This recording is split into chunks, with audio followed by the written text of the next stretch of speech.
right, Mr. Mayor, I believe we are live. Okay, thank you.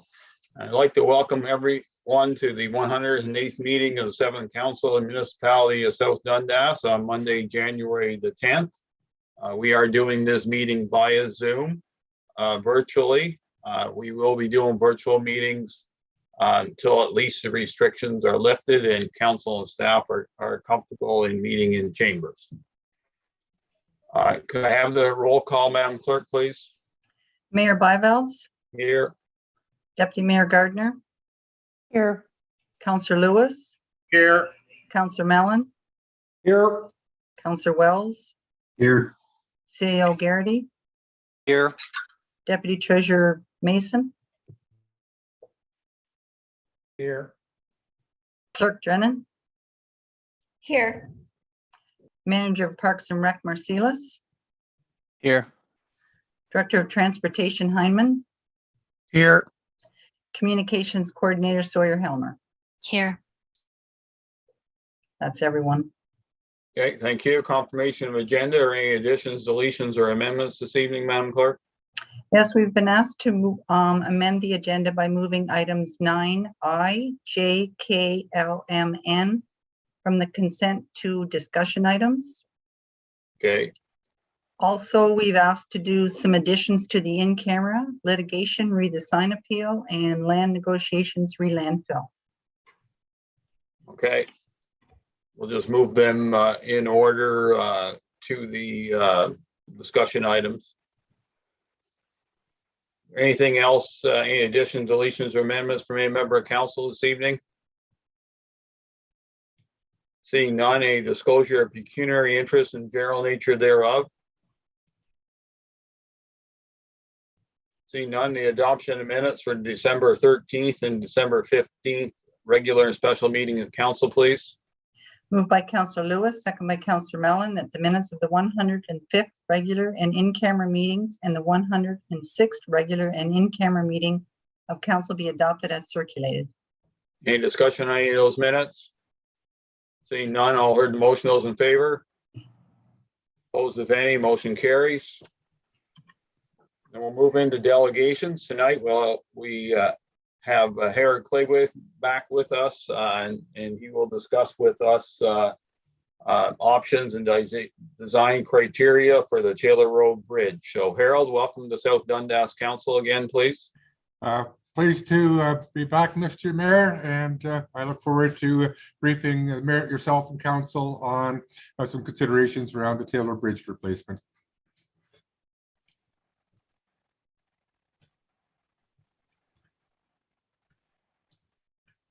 So I expect, am I on at this point to? Yes, you are. You're good to go. Can I share my screen somehow? Should be at the bottom. There's a tab. If you go over, click down to the bottom. Okay, the host says the host is disabled screen sharing, so perhaps the screen can be shown from some other venue or the presentation. Madam Clerk or the CAO, if you can share your screen to bring up that presentation, and be appreciated.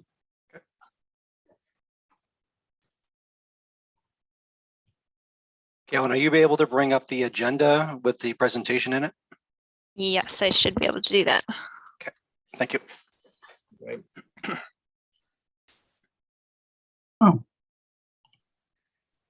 Oh, disabled.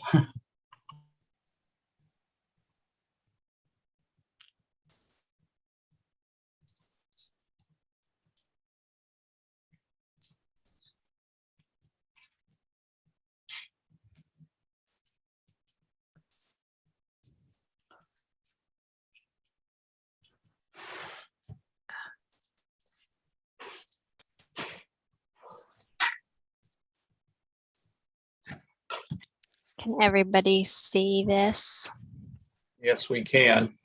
Okay. Council also has it in their package, so this is sharing for the public, and Harold got his copy and we all have our copies, so. Okay, perfect. So maybe we just go to the first slide after the title slide, please. And I'll just stop me at any point, please. I'll just kind of walk through the presentation, and I hope if we can make some decisions at key points, great.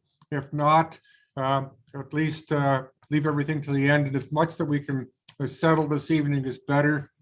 That allows me to start the design in earnest as soon as I have some indication from the municipality with respect to some of these design considerations. Okay, so Harold, what my suggestion, since we're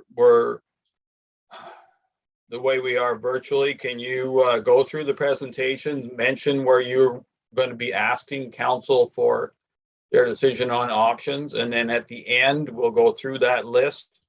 Perfect. And if there's any questions or concerns, and then answer the option questions one at a time, and then we'll go from there. Because I only see you on the screen, it's not going to work very well.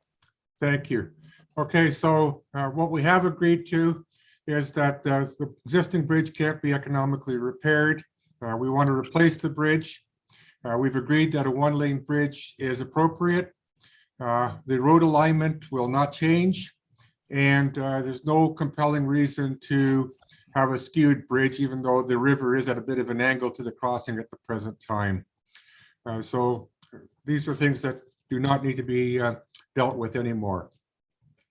So the constraints with respect to this project, and they are considerable.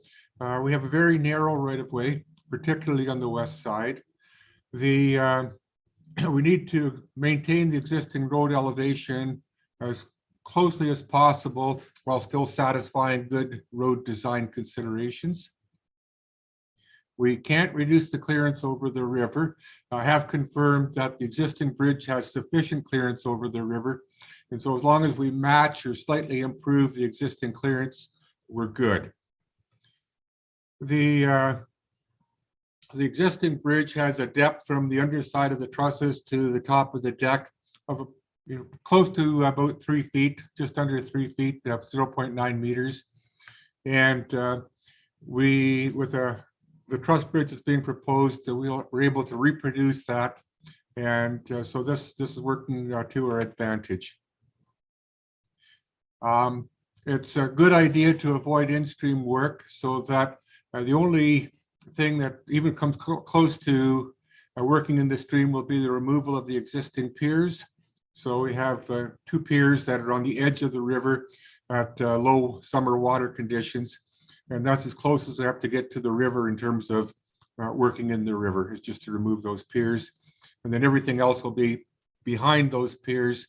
Again, the idea is to avoid in-stream work.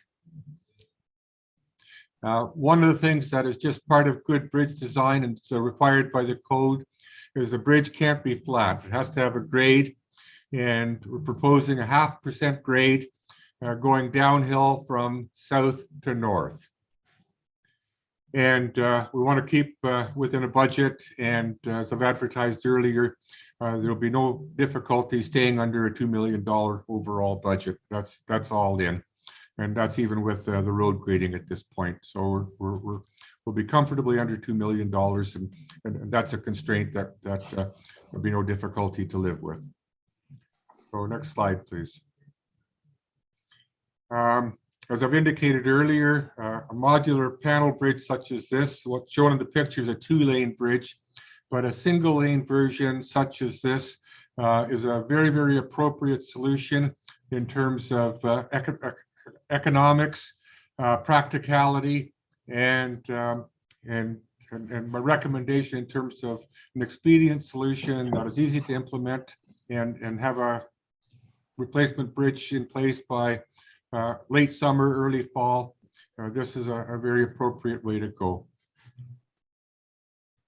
Mostly because it has a structural depth. So now we come to span considerations. The existing truss is a 65-foot truss, and then it's flanked with short approach spans that are of the order of 15 feet. They're not quite equal from side to side. And so in total, the bridge is about 95 feet long. We require 25 meters of main span, or about 82 feet, to avoid any in-water work. So to excavate and build foundations, either foundations on or plowed foundations, we need to have about a 25-meter span as a principal span for any replacement bridge. With these modular bridges, they only come in 10-foot increments. And so a solution that comes to mind is a 90-foot modular bridge or 27.4-meter span. And that, in my view, is probably the most appropriate compromise, is a 90-foot single span. Next slide, please. We have a couple of options with respect to the span arrangement. It's slightly more economical for exactly the same span of same total span bridge. It's slightly more economical to have what are small approach spans. So the left picture shows a small sleeper slab and a very short 10-foot approach span that leads to the main truss. So it's a little bit akin to the existing bridge arrangement. And but in this configuration, we'd have a 10-foot approach span, an 80-foot main span, and then another 10-foot approach span. And this is slightly more economical. The other approach, or the other option, sorry, is a no approach span at all and just one main span. And so with this approach, we would have a 90-foot span, no approach spans. We'd be just back from the banks of the river. And it's slightly more expensive, but it's also slightly cleaner. And I will speak to the pros and cons in the next slide.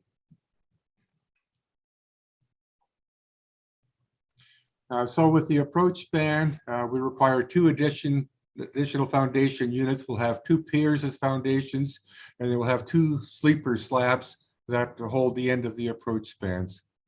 It'll save 4 truss panels, so it's not a big saving. The sleeper slab is typically on shallow ground, and it is at some risk of frost heaving. And I'm not sure what the ground is like in terms of frost heaving locally, but I know you do have some silty clays that are prone to frost. And so I do have some concerns about the sleeper slab approach, even though it's slightly more economical. With this approach, the piers encroach a little bit more on the river, but we're not really into in-water work. So with the approach spans, I'm recommending a 10-foot, 80-foot, 10-foot span arrangement. So the overall bridge will be about 100 feet long, 30.5 meters. Now, without the approach spans, we end up with what I consider to be a cleaner appearance. The bridge can be 10 feet shorter, 3 meters shorter. A single span of 90 feet is appropriate. We won't encroach on the stream, but it is slightly more expensive, and I'm estimating approximately 5% more expensive. But I don't have hard numbers to demonstrate that. In my view, my recommendation to the municipality is to go with a single 90-foot span. It's clean, and we don't have any concerns or worries about frost affecting the approach spans, and it's a slightly shorter overall bridge, but it has a small increment in cost, but not a great increment in cost. And to my mind, it's less than 5%, but I can't tell you exactly. And I don't need to have an answer here and now, but this is something that we do need to get direction on so that we can proceed with the detailed design. So the next slide, please. So cross section. There are 3 overall widths between the guide rail or the railings on the bridge. There's a 3.6 meter width option. There's a 4.2 meter clear option, which is shown on the left.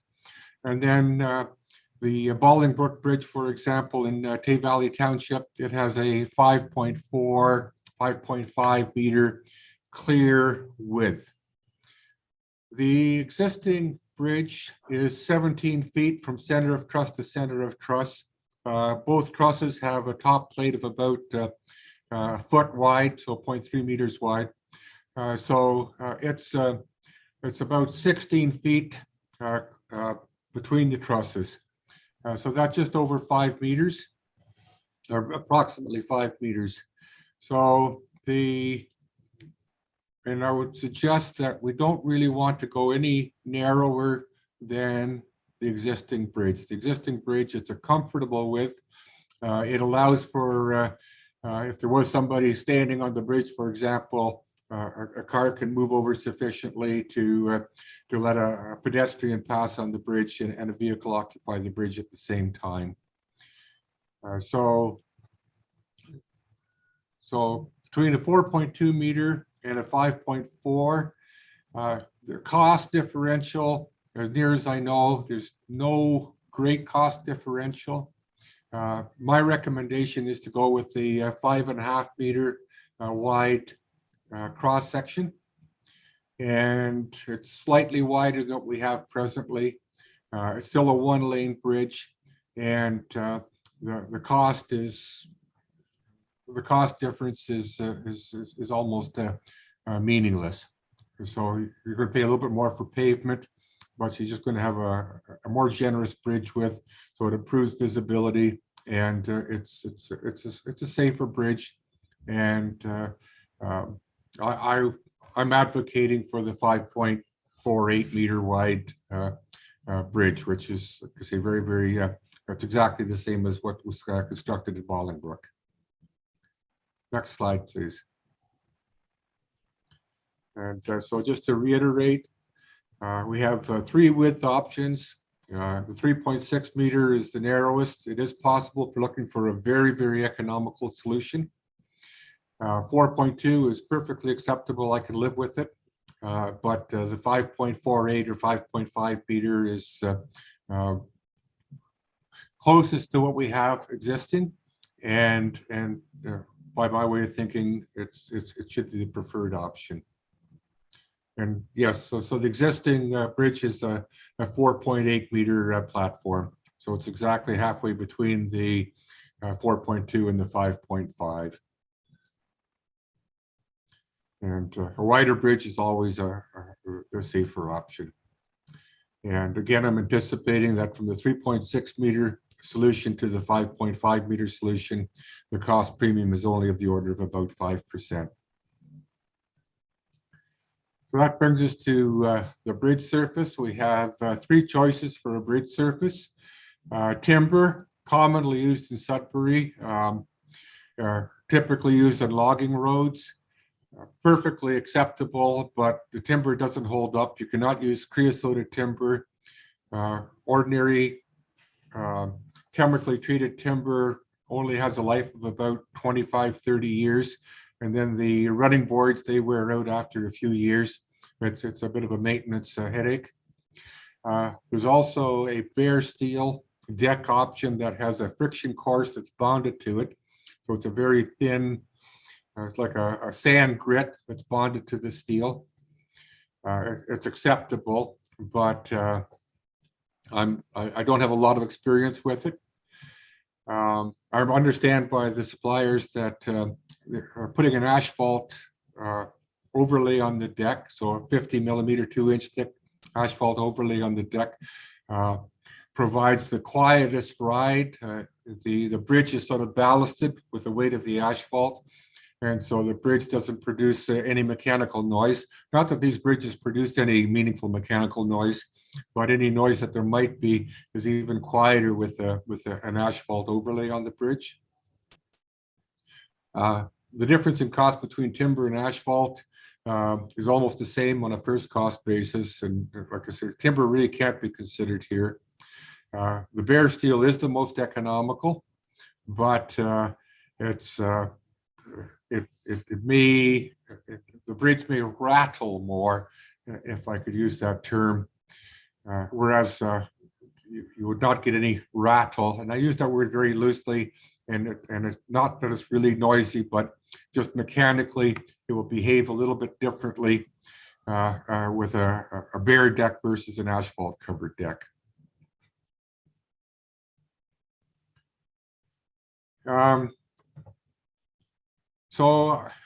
This is tricky. I'm advised by the suppliers that we could get away with what's called a single bridge on an 80-foot span basis. And so the single, it has only one set of panels on each side of the bridge, whereas a double single has two sets of panels on each side of the bridge. The single version is capable of carrying the full load. It would not require a load limit. However, it would require a much sturdier railing system, because if a truck were to veer off the bridge and hit the trusses or the truss panels, the bridge would collapse. It would have no redundancy. So it's a more vulnerable version of this bridge. But it structurally will hold up a full CHBDC truck. The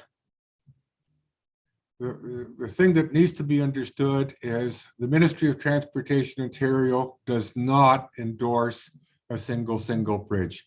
Even for a temporary bridge or logging road type bridge, they do not endorse a single panel bridge. As I mentioned, they are vulnerable to crash impact, but there is a cost premium. There is a cost premium, and I'm not exactly sure, but if I had to make a reasonable estimate of the cost premium, I'm thinking about 20 to 25% on the bare bridge cost. And that's offset to some degree by the requirement for a much sturdier railing that can withstand a truck impacting it. So those are the options that we're grappling with respect to the bridge, and perhaps we can come back to that, or perhaps council wants to consider this, and we can discuss it again in a few more days. But I also want to brief you on a few other aspects of the design, and then we can have perhaps a discussion. So this is a picture of a single bridge. Now this is a very vulnerable bridge. It has no approach guide rail. It has no railing on the bridge. It's a 3.6 meter wide version. It's clearly a development road, somewhere maybe in Alaska or the Yukon. I'm not sure exactly where it is. And so this would be, a contractor maybe trying to get access to, or just to get across the river, and looking for a very, very economical bridge. This is a very, very economical version, and that's what it would look like. This is a reinforced. It has some members on top of the panels that stiffen the bridge even further, and so it's what's called a reinforced single, and this is sort of the bare minimum that you could conceivably build, but it would be narrower, more vulnerable to being struck by a truck. Next slide, please. So this is a preliminary grade. The dashed line that's going sort of horizontally across the page is the existing grade. This is exaggerated, I believe, 1 to 10 exaggeration. And then above that is the sort of a first attempt at a design profile grade. And what we're showing is the bridge is falling at 0.5% from down from the south to the north. And then the grade goes at about 0.5% to almost where it joins the existing grade on the north side. And in order for the road design to satisfy a 60 km/h design speed, this is sort of the minimal grading that is required at the site. What we're talking about is raising the road bed a maximum of about a foot at both the south and north sides of the bridge. So it's about a 1 foot grade raise. And this will operate smoothly and appropriately at 60 kilometers an hour. It would not ride as nicely at 80 or 100 kilometers an hour, I can assure you. But this satisfies good road design principles. And I'll just show you the implications of that in the next slide. What we are showing here is a simple cross section that has 2 3-meter lanes and 3-to-1 side slopes. And this is superimposed on top of the existing ground. The first cross section is about 20 meters south of the existing bridge. And what will need to happen to make this a slight grade raise of about a foot, we need to fill into the ditches and regrade the ditches. Very similar on the north side of the bridge, another cross section about 12 meters north of the existing bridge. And again, like we're to have 2 3-meter lanes and 3-to-1 side slopes, we need to build up, of course, and build out. So the footprint of that, I think, is in the next slide. So the dark line, the bold dark line shows the footprint of the new grading. Ignore the footprint over the river. We're not going to fill into the river, of course, but just leading up to the bridge, you can see the extent of the footprint to satisfy good road design. One of the challenges is, best information we have is that the property line is actually on the road side of the fence line, and we would be encroaching slightly onto the private property on the west side of the road. And then this would be to some extent in the southwest quadrant and to a lesser extent in the northwest quadrant. Everywhere else we have just enough right of way to fit in the grading. Although a little bit of ditching might encroach on the adjacent property owners as well. There's room for finessing this a little bit, but this is sort of a first blush impact of what needs to happen with respect to building a suitable road up to the new bridge that satisfies appropriate road design criteria. The next slide, please. So this is the recommended design criteria. Stay with a single lane bridge, that's already decided. I'm recommending a 60 kilometer an hour design speed. We could consider posting at 50 kilometers an hour, but we would absolutely have to have black and white signs posting the 60 kilometer an hour design speed for what's being recommended at the present time. I'm recommending that we maintain or slightly increase the clearance above the South Branch River. There's no need to do anything more. We may need to compromise slightly on the guide rail standards to suit existing entrances on the approaches, but I'm very comfortable with that, and I don't think that the council needs to really grapple with that issue. I'm recommending 3-meter lanes on the approaches, but could get away with a little bit less than that, but I don't really think that would be a good idea at all. To taper to the 1-lane bridge, I'm recommending 1 in 20 tapers. And beyond the guide rail, I'm recommending 3-meter lanes with 1/2-meter shoulders. But that's just a very, very short section. And again, this is just a what I consider to be a good design. And 3-to-1 side slopes on the approach fills.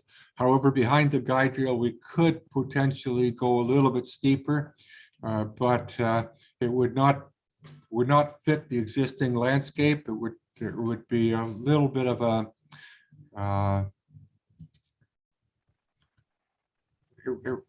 the appearance would not. The appearance would be more abrupt than what we have presently. But we could, for example, have 2.5-to-1 side slopes if property concerns become an issue. And then in front of the abutments, I'm recommending just simple 2-to-1 slopes with a riprap treatment on the riverside. So that's sort of the basic design premise that will govern the road design and the grade of the bridge, and would govern the clearance above the river. Next slide, please. So on the right of way, as we mentioned, we have a very narrow right of way, particularly on the west side. We may require easements or encroachment agreements from the affected property owners. There's been no discussions in this regard, but this is something that definitely has to happen in the next little while. Is to get some feedback from the neighbors and see obtain their feedback. It's very clear that there's a field entrance in the southwest quadrant right next to the bridge that will need to be blocked by guide rail with the replacement bridge. And so that field entrance, it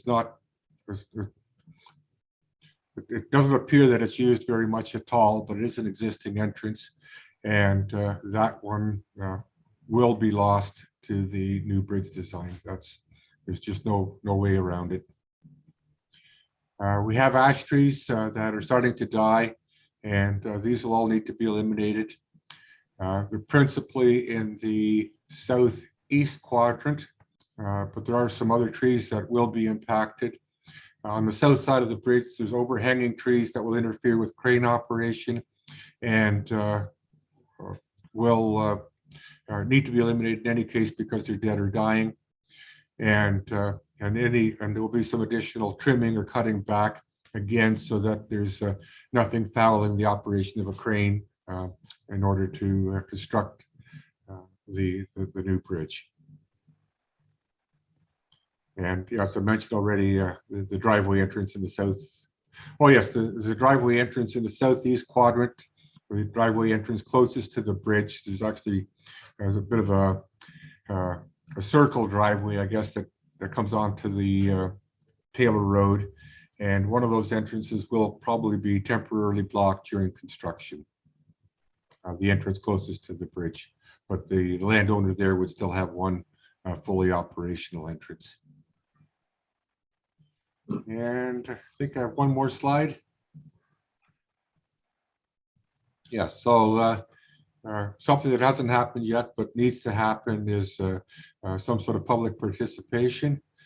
I would welcome the opportunity to have all the neighbors present and just provide a briefing like this once the design is a little bit more fully developed. We need to address property encroachment issues and see how these can be resolved. Need to make sure the public is on side with what's being proposed, and it will be prudent to actually have an advertised public information center as part of the design process, so that people can view the proposed design, offer any feedback they may have or concerns, and that's sort of part of the environmental A+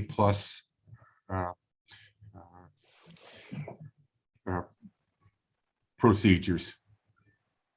So I think that's the end of my presentation.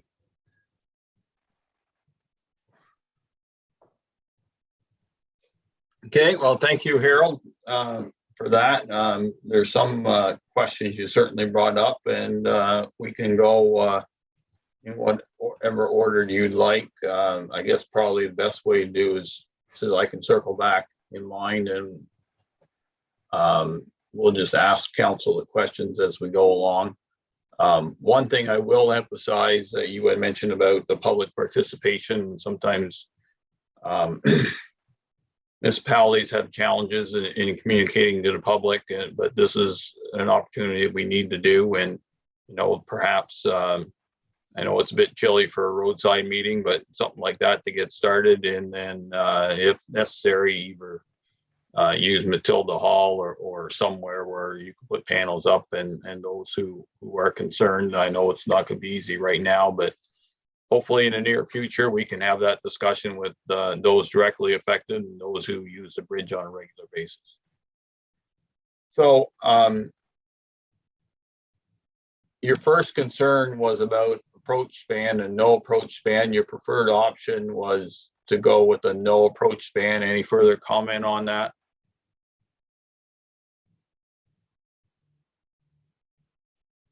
From Harold, any comment on that?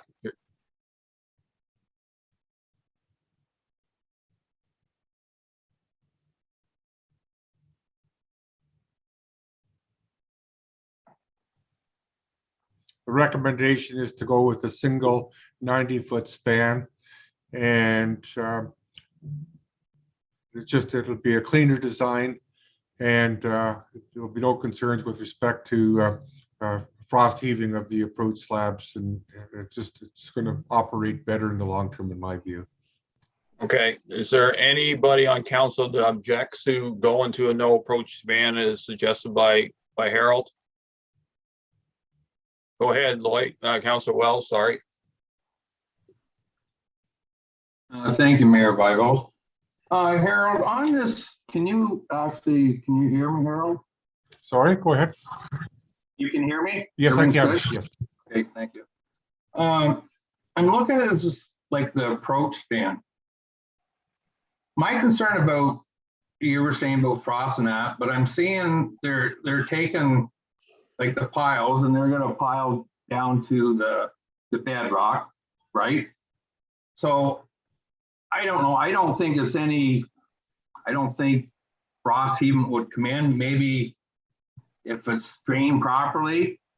My main concern, like with the approach and the no approach, like we're talking 5% plus or minus, like on the job this size, that's $100,000.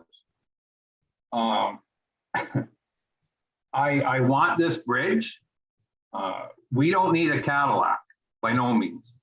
And your recommendations about the standards and your preference, which is two different things, right? The Pontiac will work, but we don't need the Cadillac. So that's my approach I'm taking on this project. Like the approach span, I have no issues with that. Myself, it'd be quicker as far as labor wise goes too, to pile drive that instead of doing the abutments and that. Would you agree or disagree?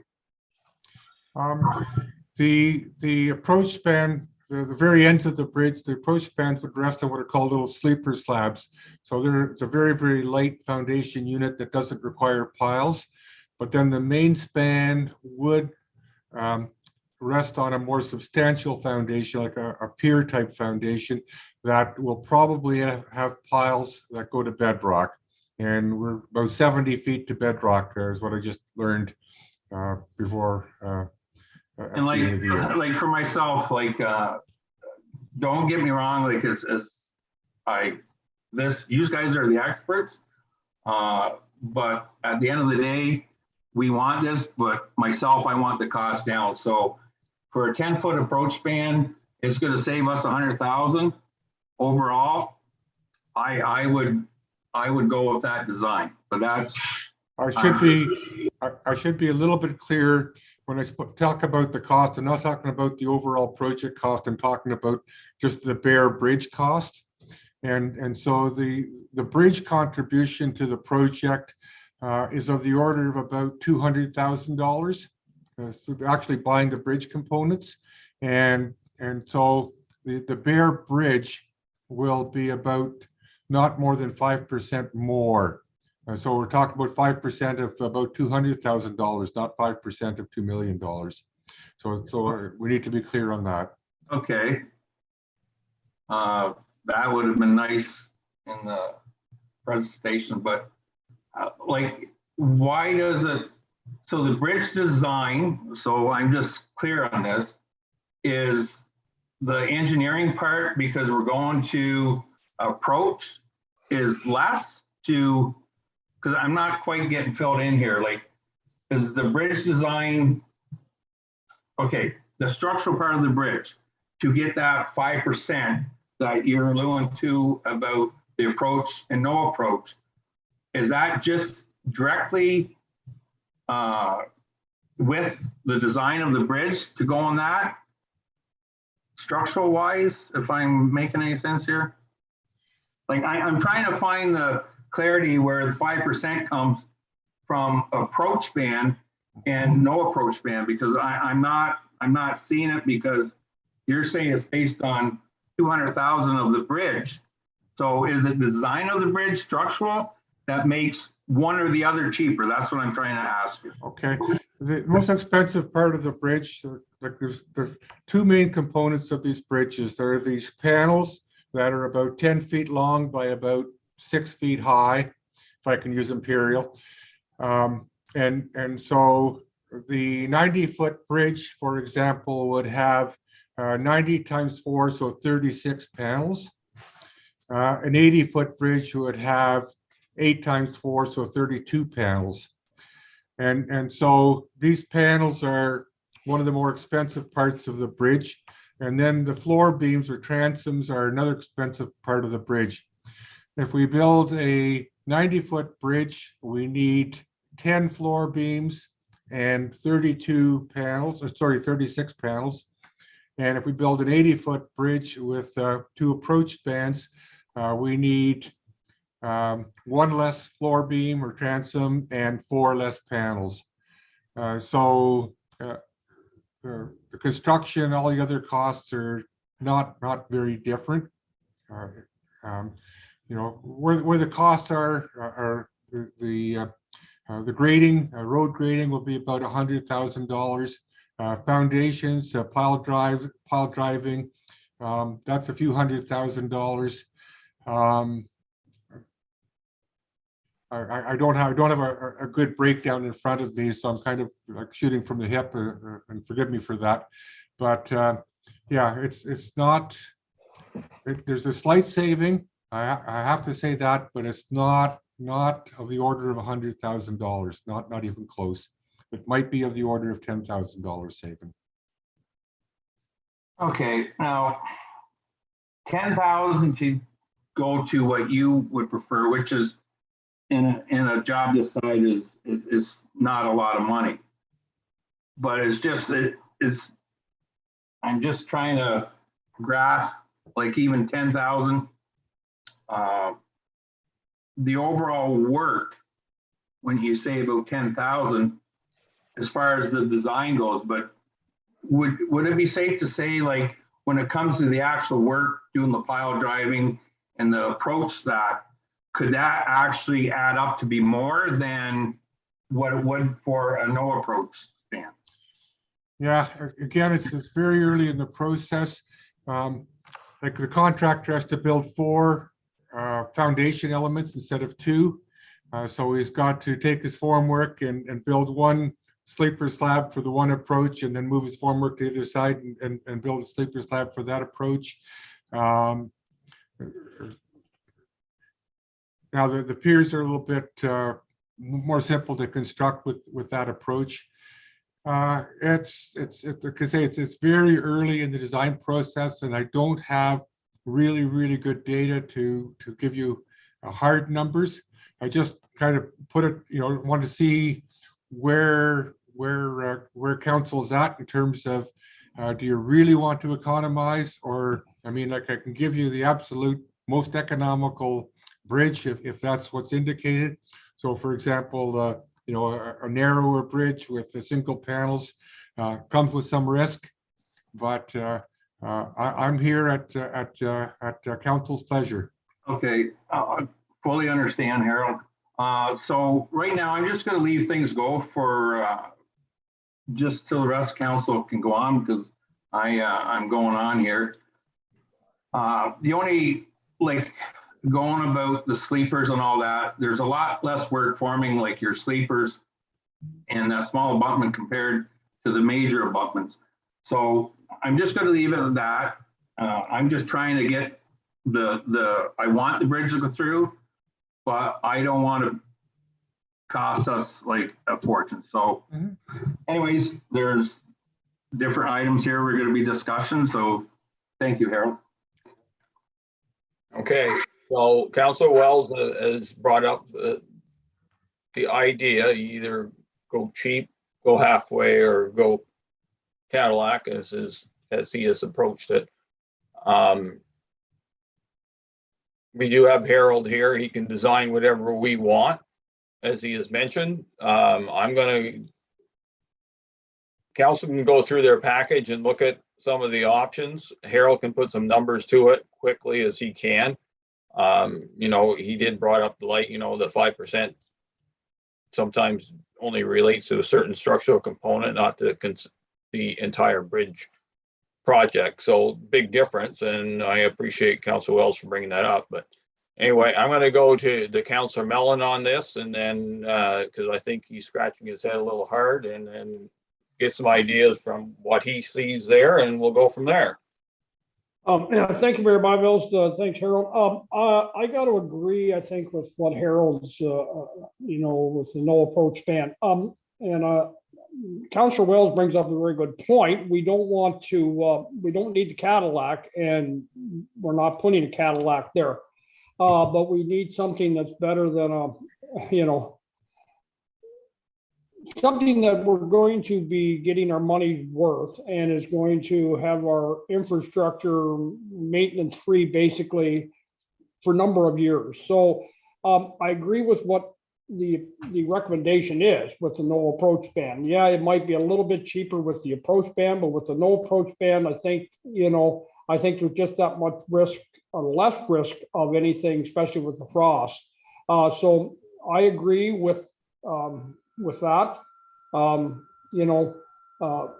There's a time to save money, but there'll be a time, I think, that down the road, we might regret the fact that if we went a little bit less. If we're looking at $10,000 for, I think, a better option, I think this is the time to do it. This is the time when we're doing this whole thing. I guess I got a couple questions, Harold, if you will. The old abutments, obviously the new abutments will be put in on the north and the south side of the old ones. Does the old abutments have to come out, or can we put the new abutments in? And why I'm saying that is we get away from maybe there was cost of removing the old abutments, but we also get away from any issues we might have with in-stream work. Because if we get working in with the old abutments, we could get into an issue with working in the riverbed or on the banks. Can those old abutments, they're not going to restrict the flow of water because they've been there since forever. Could those old abutments be left economically without compromising any of the, anything with the new bridge or the new abutments? Well, want to be clear, presently we have piers in the river that support the main truss, and then we have the abutments just beyond the piers. And so we have presently 4 foundation elements. We have 2 piers that are effectively in the river, and then we have 2 abutments that are just on the banks. They're both concrete components. The piers were jacketed around 1979 or thereabouts, and so they're a little fatter. I've done some preliminary investigation of how the river is going to perform with the piers in the river and with the piers out of the river. As it stands to reason, if we take the piers out of the river will flow a little bit more smoothly, and the backwater flooding behind the bridge will be slightly reduced compared to what we have presently. I expect that the Conservation Authority would want the piers to come out of the river. It's a very, very simple operation. They would just be probably a saw cut with a diamond wire saw cut, toppled and pulled out of the way and removed. Now, the abutments, which are on the banks and just beyond the river, they have rotated and settled, and they absolutely must come out of the way. So in short, it is theoretically possible to leave the piers in place. They should not interfere with the replacement bridge, although they would be almost exactly immediately just below the bridge. And I would prefer that they be removed, and I expect that the Conservation Authority would want them removed. And then with respect to the actual abutments, they absolutely have to be removed under any option. Okay, I agree with your logic, I guess, your argument there. I guess that's something that can be explored cost-wise to remove those, and what the requirement would be from the Conservation Authority. Well, I won't comment on what South Nation might or might not want. So, okay. The other, I guess, thing, like you had mentioned in your report, I agree with the width. I don't think we can go any narrower than what's there. So our width, I think, at the 5.5, we could go cheaper and narrower, but I don't think that's, at what's there now is 4.8, and I don't think really it's realistic for us to go any narrower than that. So the next option is 5.48. I agree with that, and I agree with the asphalt on the, over top of it. I don't agree with the timber and the bare steel. I don't think that's a workable solution at all. So my opinion is on this is we go with the 5.4 with the asphalt top. Also, to me, the only option really, as far as I'm concerned, is the double single, especially with the not endorsed by MTO or the single. You can almost, Murphy's Law would dictate that the thing wouldn't be there for a week and somebody would go off the road and hit the single, and we'd have an issue on our hands that we don't want to have. God forbid that's not what we're hoping for, but so I do agree that the double single is, maybe it might be a little bit more, but this is a time, I think, I'm hoping council will agree that this is the time to build the bridge and build the bridge right without building a Cadillac of a bridge. The homeowners, as far as I've looked at the culverts, the one entranceway, if you said will be blocked, there is an entranceway into that corner field off of the South Branch Road. I'm not sure if the same landowner owns that little corner, if it's all, I think it's all probably the same people, same landowners. So I don't think, losing that southwest entranceway will be an issue at all. And we need to convey to the homeowners and the landowners around there that are going to be affected by this, like you said, with public consultation, get this out to them and let them know what we're going to do. I can't see any of them. I know they're all very anxious to have something replaced there. So I think that, I'm hoping that they'll realize that, there's going to have to be a little bit of a trade-off, especially maybe with the ditching, but I got to agree with what you got here, Harold. I think it's the best possible solution for what we need and what will work at the best way possible. So that's all I have right now for Mayor Bylaws. Thank you. Okay, so we'll move on to Deputy Mayor Gardner. The 4 questions, the approaches, the width, the deck and double single versus single. Go ahead, Deputy Mayor. Thanks, Mayor Byvelds. I'm actually good with, once the clarification on the 5%, I'm actually good with the 4 components that are recommended. I think if we're going to do this, and I do agree, we don't need to have a sparkly Cadillac bridge there. But as far as longevity, Harold, what would be the difference in lifespan between the two? The lowest and the recommended? Are they about the same? Or obviously, whenever you're talking about using steel as opposed to wood, the lifespan is going to be quite different, correct? The basic bridge, the acro panel or maybe type bridge that's being recommended, which is again, like this is the bridge itself is not a Cadillac by any stretch. It's a very utilitarian bridge, a very economical bridge. But there are options within. You want the Pontiac with the Naga hide seats, or do you want the Pontiac with the cloth seats? That's what we're kind of struggling with at this time. So with respect to the actual bridge, all of the components will be galvanized. And so the bridge components will easily provide 80 years of service, particularly in this particular environment. Without asphalt, I'm concerned that the plow would be abrading the deck, and possibly the deck surface would require improvement from time to time, say every 10, 15 years. Whereas with asphalt, and the asphalt is sort of a wearing surface that protects the deck. And so the asphalt will be a better solution in terms of maintenance and overall longevity for the bridge.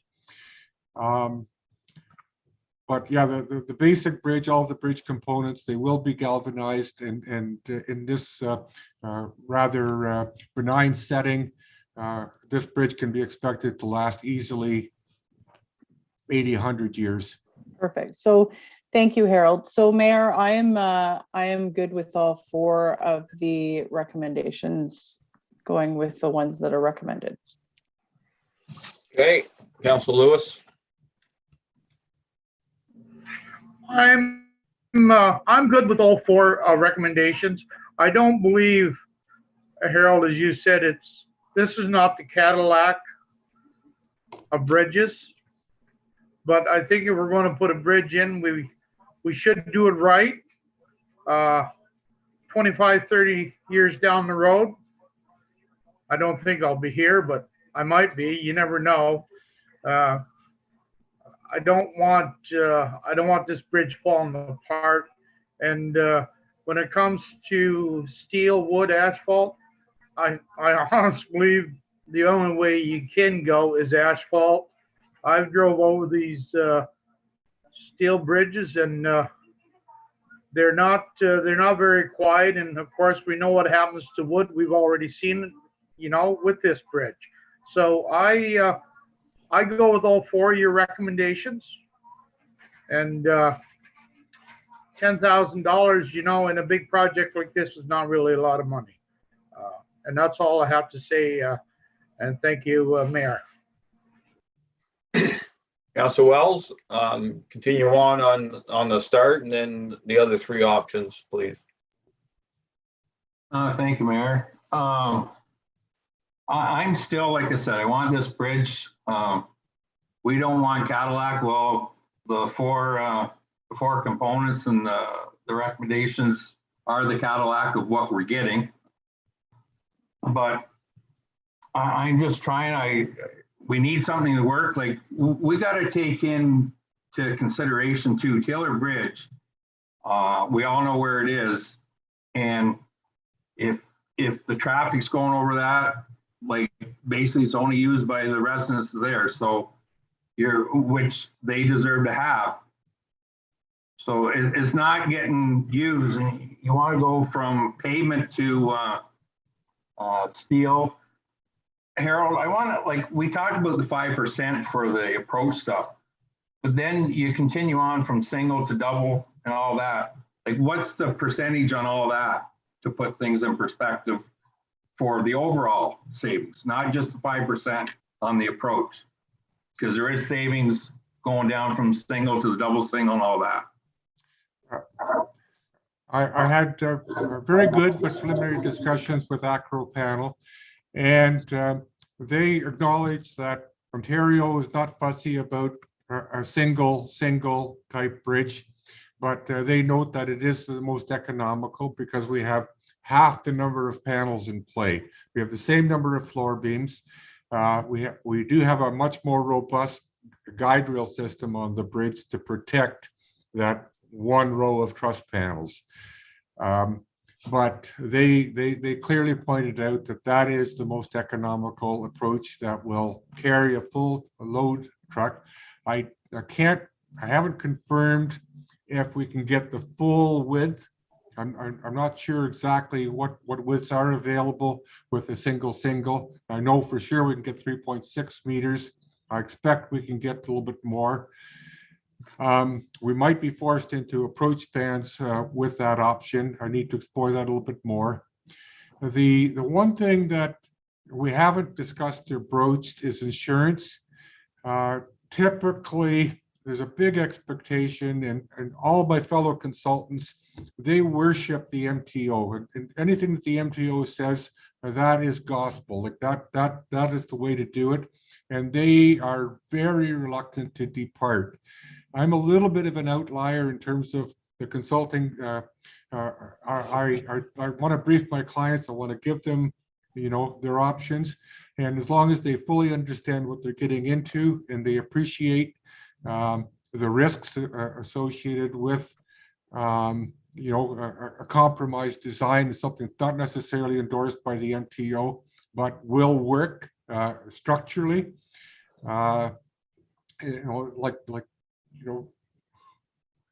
It's balancing the risks, and I want council to be fully apprised in terms of the actual cost of just the bridge components themselves. I'm thinking that the maximum savings is of the order of about 25% on the bridge components. Like we say, we have half the number of panels, we have the same number of floor beams, and we have a much more robust railing system. So as it was explained to me, they need to stiffen up the floor beams to have a very, very skookum bridge railing on this bridge type. But definitely there are savings. But what hasn't been discussed and looked at is how the township's insurer might look at a bridge design that is not endorsed by MTO. Point taken, Harold, but in our municipality, that bridge has been there, I don't know how many years, 80, 90 years. And I don't know exactly how many we own. I don't think it's, if we want to put that in perspective, the MTO for most of ours, they wouldn't like anyways. But here's the question: they've worked for so many years. So the bottom line is, like, this municipality we're at the point where there's just not bridges, there's everything, and every dollar we can save here for the public means something. So whether we go to this, I'm just trying to save money at the end, because this is just the beginning. So it's just, if I can save, I'm going to try to save for the municipality and for the public. So if we can get away, like you say here, like the Taylor Bridge is 4.8 meters right now. We can go down to a 4.2, which will go down to a single, which will save a year, roughly like 25% of the total project, I'm thinking, or more. Not the total project, but certainly the total cost of the bridge components. Anyways, Okay, so Councillor Wells, I think we're getting into a nitpicking discussion between you and Harold, and I want, right now, council is leaning his way, and that's fair enough. Perhaps I'm going to go around council table and ask Harold, would you be prepared to come back to council with not percentage differences, but real dollar differences that we can analyze, and then we can make that decision based on that instead of just percentages. Could we go to the next step and, you know, Councillor Wells has some good points on dollar savings. You have good points on longevity and part of it will be life cycle analysis costs at the same time, because if you buy cheap, you get cheap. It's all great that this council wants to save dollars, but if the council 20, 30, 40, 50 years down the road say, well, this bridge is done. Well, and somebody's gonna say, well, the bridge only lasted 20, 30, 40, 50 years. They'll be questioning why we didn't invest more for a 75-year bridge, which is a standard number in the bridge field. So would you be prepared to do that, Harold? And if so, then if council is willing to entertain that. It will take me approximately a week. I will reach out to my contact with Acro Panel. They're the ones that pointed out that there were a real savings in terms of the amount of the cost of the bridge material with going with a single, and they also pointed out that it would carry full truck loading, but again, it's not endorsed by MTO. There are some risks associated with it. I will flesh out those costs and make sure that we know what kind of a width we're getting and what kind of surface options we can put on that bridge. And I could communicate that back to council in approximately by the end of this week, I would anticipate. Okay, well, our next council meeting is in 2 weeks, so we don't need a full-blown report, but at least a report that gives us those numbers, and we can give you firm direction on where we're going to go, because there's points on both ways on how we're going to go, and it'll kind of firm up those numbers. The other question I would have to Acro, whoever would be the builder of this bridge, the lead time and how much lead time they need to design and build that bridge for us and get it delivered here, and then have a contractor have that installed. I can assure you that the material, it's in stockpiles, and there might be some special fabrication of the transoms for a single type bridge, but I will get that information and I will have that firmed up to you hopefully within the next by the end of this week. Okay, is that good, Councillor Mellon?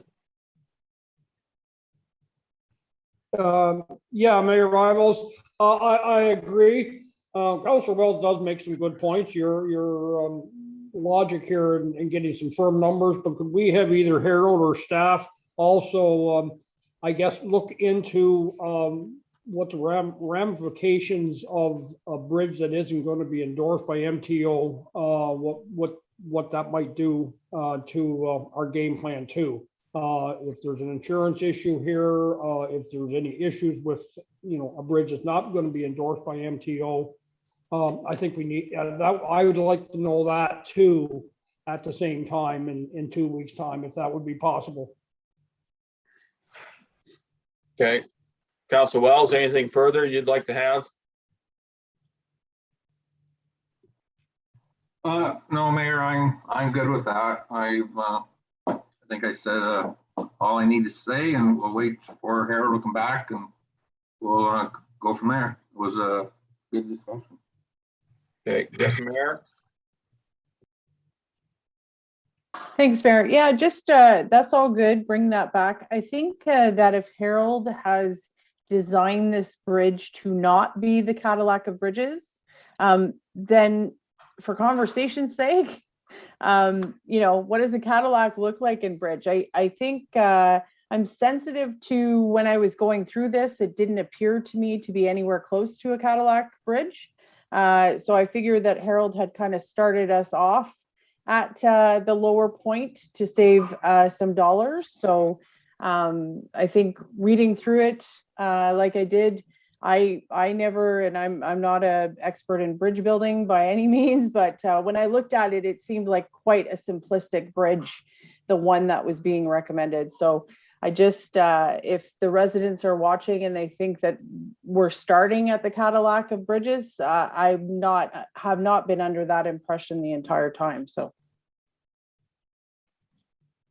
Councillor Lewis, anything further? Nope. We can wait Sounds good to me. Thank you.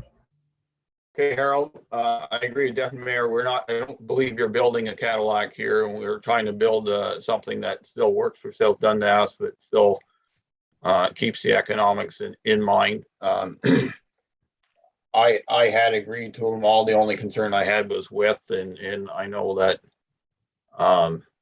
sometimes making them wider provides temptations of those who should not try to cross. So we have to keep that in mind too. That's what's happened in the past. So, okay. So if you can communicate with Director Hyman and CEO Garrity on your timelines, and then hopefully we can add it into the next council meeting and make some of the decisions so we can get this bridge design moving forward.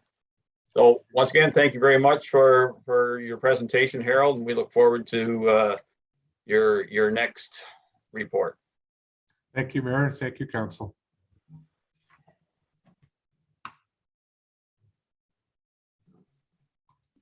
Okay, so we'll be moving on in our meetings. We have no action requests at this meeting, but we do have bylaws for the start of 2022. First bylaw for 2022-01 is borrowing bylaw. Madam Clerk. Moved by Deputy Mayor Gardner, second by Councillor Wells, that bylaw number 2022-01 being a bylaw to borrow money to meet until taxes are collected, current expenditures of the corporation for the year be read and passed in open council, signed and sealed. Sean, welcome, please. Thank you, Mr. Mayor. The bylaw you have in front of you tonight is for the borrowing bylaw.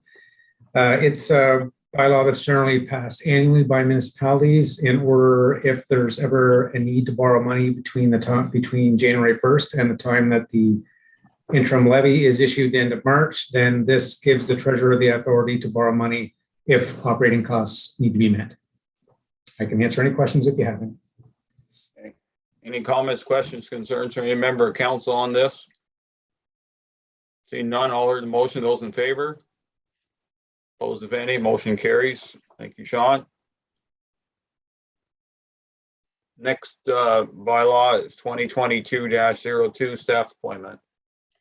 Moved by Councillor Mellon, second by Councillor Lewis, that bylaw number 2022-02 being a bylaw to appoint a clerk for the municipality of South Dundas be read and passed in open council, signed and sealed. Go ahead. This bylaw appoints Leslie Drennan. Welcome, Leslie, to the position of clerk for the municipality. Okay, so I'm going to go on the assumption that council is going to pass this. So two things. First of all, I'm going to thank our current clerk, Brenda Brunt, for coming back and rescuing us last fall when our clerk at that time resigned and moved on to a different position. So thank you, Brenda, for your work in the last number of months. We certainly appreciate it. I know that Leslie is still going to appreciate you being around, so we will still continue to enjoy some of those benefits, but we do want you to retire in peace and comfort.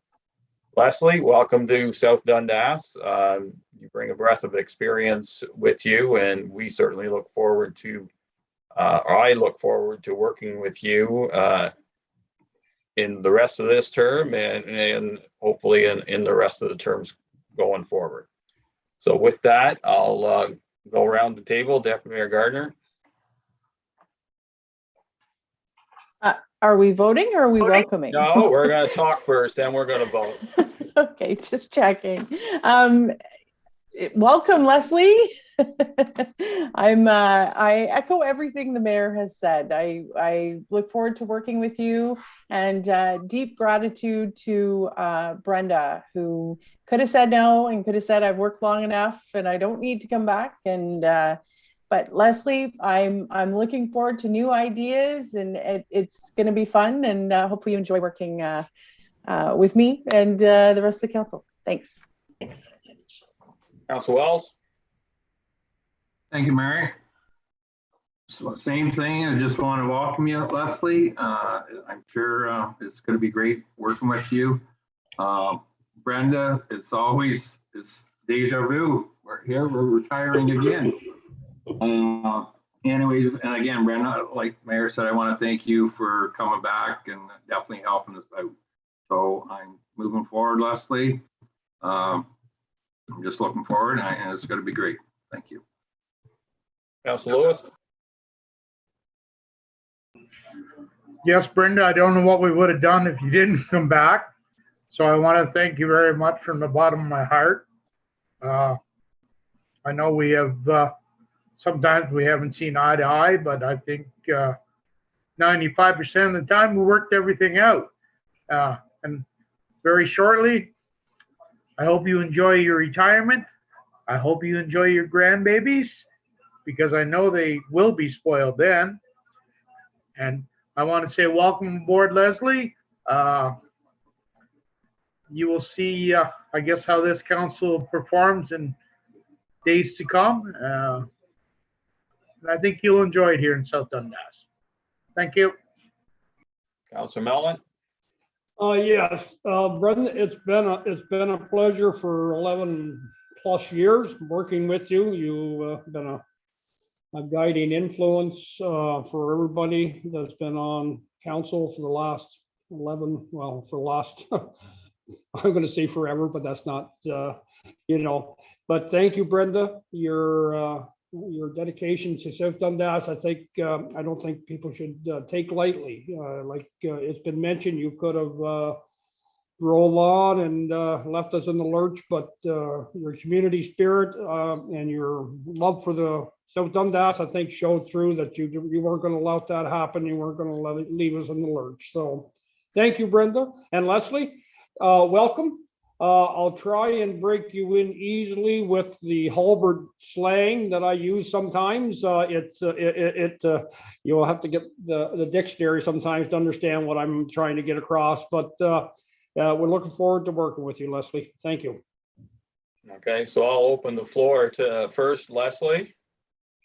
No, I just want to thank everyone for their kind words. I really look forward to working with council staff and most importantly, the community. And I want to thank Brenda as well. She has been a mentor throughout my almost 20-year career now. She's one of the strongest municipal clerks in Eastern Ontario, if not the province. And so I know I'm have big shoes to fill, but I know she's left everything in good hands. And I think everything's in order. And I look forward to helping you finish off the term strong. Brenda, any parting words? No, I just, thanks for the opportunity. It's been fun, mostly. And I want to wish Leslie the best of luck. She knows I'm only a phone call away, so I'm here to help. So good luck. It's much appreciated. And with that, I will call for the vote. All those in favor? Opposed, if any, motion carries. Thank you very much. We'll move on to the next bylaw, 2022-03, water rates. Moved by Councillor Wells, seconded by Deputy Mayor Gardner, that bylaw number 2022-03 being a bylaw to amend Schedule B to bylaw number 2017-58 to enact rules and regulations to inspect, install, repair, replace, or alter water meters or related appurtenances, including the penalties for offenses, be read and passed in open council, signed and sealed. Sean again. Thank you, Mr. Mayor. That's a tough act to follow considering the content that I have here, but what you have in front of you is the bylaw to adopt the water rates for 2022 that were discussed by council at the December 15th water and wastewater budget meetings. The rates reflect an increase of 5.08% to the water flat rate. There has been no changes to the Morrisburg or Iroquois wastewater surcharges. So this increase will bring the flat rate for residential water users to $540 per annum. I can answer any questions that you may have. Okay, thank you, Sean. First of all, I'd like to thank council for doing the water wastewater budget without me, and I'd like to thank Deputy Mayor Gardner for chairing that meeting. I do apologize for not being there, but it just did not work for me that day. Any comments, questions, concerns from the bylaw? Seeing none, all heard the motion. Those in favor? Opposed, if any, motion carries. Thank you, Sean. Moving on to 2022-04, stop up and close bylaw.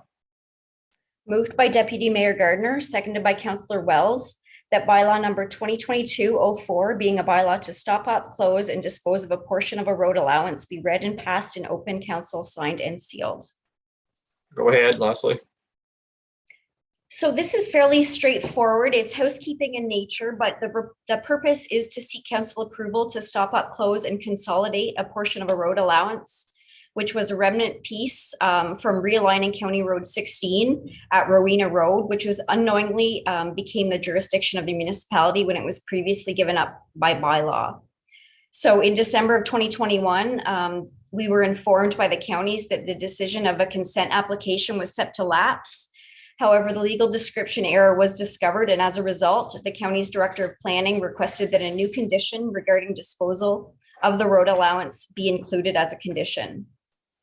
So we have undertaken consultation with the Director of Transportation regarding the request, and it has been determined that the municipality will have no use for this road allowance. Therefore, it is the decision that it is housekeeping in nature, and all legal costs associated with the consolidation will be borne by the applicants of the consent, which is Paul and Calvin Dents. So option number one, which is recommended, is to suspend the sale and disposition of land policy and proceed with stopping up, closing, and disposing of the remnant parcel of land to support condition number one of the amended provisional consent. Okay, thank you. Any comments, questions, concerns on this? Seeing none, all heard the motion. Those in favor? Opposed, if any, motion carries. Thank you, Leslie. Thank you.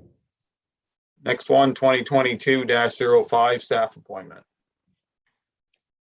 Moved by Councillor Lewis, seconded by Councillor Mellon, that bylaw number 2022-05, being a bylaw to appoint an acting chief building official for the municipality of South Dundas, be read and passed in open council, signed and sealed. Go ahead, Leslie. Sure. So this report is not new to you. In December, council made a decision to proceed with the hiring of an interim CBO. So advertising and interviews by the hiring panel were completed, and Andrew Turner was chosen to fill the role of acting chief building official for the time period of 6 months. And this appointment would be effective immediately. Any comments, questions, concerns, or any member of council? Seeing none, all heard the motion. Those in favor? Opposed, if any, motion carries. Thank you. Consent agenda, please. Moved by Councillor Wells, seconded by Deputy Mayor Gardner, that all items listed under general consent section of the agenda be adopted as presented, with the exception of 9I, J, K, L, M, and N be moved to discussion items. Okay, so tonight was remaining in our consent agenda, which was quite large to start with. There's a policy update from the Association of Municipalities of Ontario. We have a petition from Tay Valley Township and South Frontenac, another one from South Frontenac. We have information from the Multi-Municipal Wind Turbine Working Group, a letter from the Ministry of Municipal Affairs and Housing concerning Bill 13, and how we need to work with the developers. We have a transition plan from South Nation Conservation Authority. We also have minutes from the Economic Development Advisory Committee. And we have capital summary update and an unfinished business summary update. All heard the motion. Those in favor? Opposed, if any, motion carries.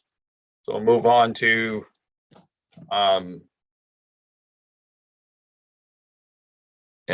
boards, committees, and discussion items. And I will apologize to council that I was not quite ready for this. Just a second. My trusty paperwork laying on the floor always works. So county council in December was after our last meeting. So just going through the agenda, we did do an official plan amendment, which is housekeeping concerning aggregate quarries. We also did a approval of a county forest 5-year operating plan. We had discussion about taking over the Finch-Roxborough boundary road as a county road, and we also approved the job description for a construction supervisor at the counties.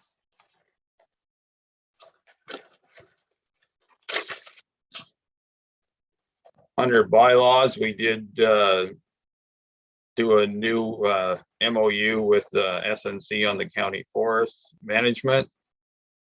We did a sign encroachment agreement with a Macintosh Inn as their signs were too close to the county road, and that was just some old cleanup.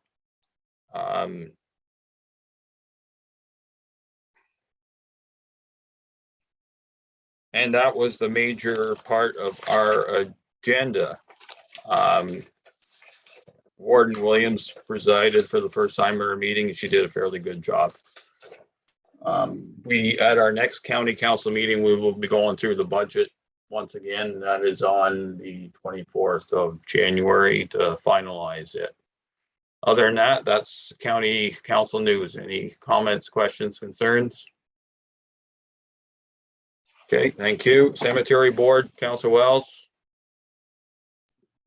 No meeting, Mayor. Okay, there was no meeting of the Iroquois District Business Group. Morse BIA, No meeting. South Nation Conservation Authority, Councillor Mellon. Yeah, thank you, Mayor Bylaws. Yeah, we had a South Nation report or meeting. I forget what date it was, but it was in December, obviously. Staff gave us a summary of the 5-year 2017 to 2021 of the STG Forest Operation Plan, and we entered into a 5-year. You sort of alluded to this, Mayor. I entered into a 5-year agreement with STG to provide a forest management service for SDNG County Forest, which include roadside tree programs with a lot of advisory services. And also we were updated on our county partner agreements we had with natural heritage systems. And there will be a public consultation sometime in February where the heritage system maps will be available to review by individuals.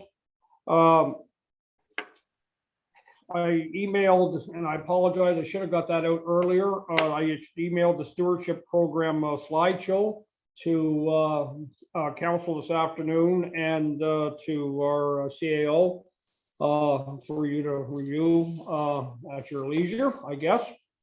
And I should have got that out maybe a little bit quicker, but it slipped my mind till today. Staff gave us an update on the 2021 report for property and approvals, resource management, and organizational efficiencies. And as you see in your agenda, the South Nation Transition Plan, it was in the general consent portion of the agenda. The next meeting is scheduled for January 20th, and I'm assuming it will be virtual, Mayor Bylaws. I think that's the Reader's Digest version for tonight. Okay, any comments, questions, concerns to Councillor Mellon? Thank you, Councillor Mellon. Morrisburg Waterfront Committee. Thanks, Mayor. I've pulled the minutes for further discussion in a bit. Yeah, okay. Iroquois Waterfront meeting, I reported on last time. We'll have a discussion on some of the concerns that were raised. South Branch Committee, Councillor Mellon, anything? Okay, Carmen No, Mayor House. Bylaws. No. Sorry. Yes, we met on December 14th, and I have to say sorry to council because our secretary was supposed to have a report on this agenda, and she is in the hospital. But anyways, we talked briefly on summer students for the Carmen House this year. Hopefully that it will open. We had a discussion on the rail fence, which I will honestly say didn't go over that well with some of the committee members. Murray was supposed to contact Tara for the summer student, see how many he was going to get. And that's, oh yes, and we talked about, sorry, we talked about some capital projects. And I do believe, well, I've already talked to Sean and Justin that I think we're just going to follow the list that was handed in 218 and 219, and hopefully we'll get that all cleared up this year. And I don't know when our next meeting is going to be. Nobody has said anything yet on that. But hopefully the Carmen House will be open. Thank you. Okay, thank you. Any comments, questions, concerns from any member of council? Thank you again. Dundas County Archives, there was no meeting. Tourism Advisory Committee. Economic Development. Doctor Recruitment or Advisory. Okay. Next item on here is budget dates. CEO Garrity. Thank you, Mayor and Council. Wanted just to have some discussion with Council in regards to budget dates that we are scheduled to have budget dates January 18th and January 20th. Being the fact that it is virtual, wanted to see what Council's direction is on either A, going ahead with a virtual format of our budget or looking at moving it closer to the time the restriction is pending to be lifted, which is January 26th. So I wanted to get some feedback on Council on how they wanted to proceed. Okay, I'll make a comment right now that I think relying on the restriction to be lifted at the end of January and still be comfortable what we want to do in chambers might be a challenge. So I would leave it the way it is. We did it before and we can certainly do it again. Deputy Mayor Gardner. No, I have the only suggestion I might add is if we're not in, obviously we're not in person, sometimes it would be nice to maybe shorten the day, but have maybe one more day, like have 3 mornings as opposed to 2 full days. I do find it's a little monotonous on the just sitting in front of the screen unless we can schedule in being able to get up every hour or so and walk around. I think that would be important. I know when you're on screen, you're just afraid that you're going to miss something if you leave. So I'm okay with doing it in Zoom format, but I think maybe I would just suggest that we either allow for more stand-up breaks or do it over 3 half days instead of 2 full days. Okay, so you've heard Deputy Mayor's suggestion. It has some merit. Councilor Wells. Thank you, Mayor. I personally myself, we are allowed 5 in chambers. Now this all depends on the rest of it, but I sooner have staff go on the Zoom meeting and the 5 of us go to the chambers. Especially with the budget, it's more, as we all know, it's a better meeting. To do a virtual, sure, it can be done, but for the main budget, I think it would be better for because we are allowed 5 in chambers to move forward with the dates that was the 18th and 20th, and all the other staff can join in the meetings as we go through the budget. Thank you. Councilor Lewis. I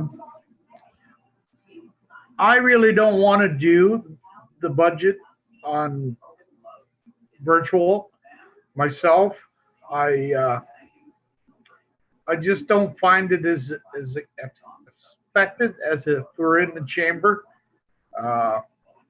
So myself personally, I'd rather be in the chamber instead of on the computer because I think we get more done when we're together instead of on the computer. That's how I feel.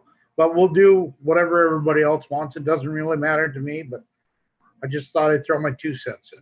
Thank you. Okay, Councillor Mellon? Yeah, I'm not a big fan of doing it virtual. It can be done. I would do it. Councillor Wells has a valid point if that's a workable solution. That the 5 of us, I know I'm triple vaccinated now. So I haven't got a problem with the 5 of us meeting in chambers, but I'm also going to recognize that if any other member of council is uncomfortable with that, then we're going to have to make some kind of compromise. If the 5 of us could meet in chamber, staff on Zoom, it would be nice to have the treasurer and the CEO there in person, but they'll be just down the hall or up a floor or wherever, or down a floor, sorry. So that would be my first choice, Mayor Byvells, is if possible, doable. The 5 of us meet in chambers with staff contributing via the virtual method. Okay, Deputy Mayor Gardner, any comments on that?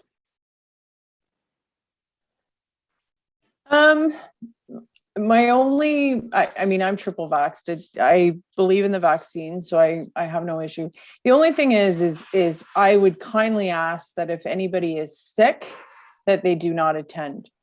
And I mean, fever, aches and pains, whatever the case may be. I just, I don't think it's fair to bring that into the building, because whether we are in the same room with staff or not, if they're in the same office building, they're sharing ventilation with us. So I just, that would be my only concern. I think it's difficult to ask our residents to stay under the restriction and for us to not, like, I'm just wondering which one of us is going to set up the live feed. You know, I think there's a way to do it, and I hear what my counterparts are saying, but I just think that we also need to lead by example. And again, the likelihood of me getting really sick is, you know, but I just I think we need to set an example. So I do agree, though, we do function much better face to face. Especially for something like a budget that could be contentious. And, you know, I don't know, Mayor. Okay, I will, so I'll ask Shannon and Sean what their thoughts are on 5 in chamber issue and everybody else zooming in. Is it practical? Does it work? I think it is practical. We'll have to get hopefully Kaylin in beforehand to set everything up from a communications perspective and see whether or not she can do something remotely in case there's any issues. Definitely we can set up a link for Zoom if need be, so that all staff can definitely come in. It's totally up to council how they want to go about doing it. If we're looking at doing what the deputy mayor mentioned earlier was having 3 shorter days, you know, we could do the 18th, the 20th, and the 24th. I know it's a council evening, but do like a 9 to 1 or something like that, where it's shorter days, but still we get through the budget. So totally up to council and how they want to go. And I don't know if Sean has anything else to add. Just before it goes to Sean, 24th will not work for Deputy Mayor and myself. County Council. Go ahead, Sean.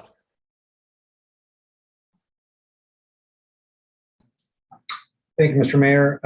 No, it really doesn't matter to me either way if council is available in council chambers and we're down at our desks.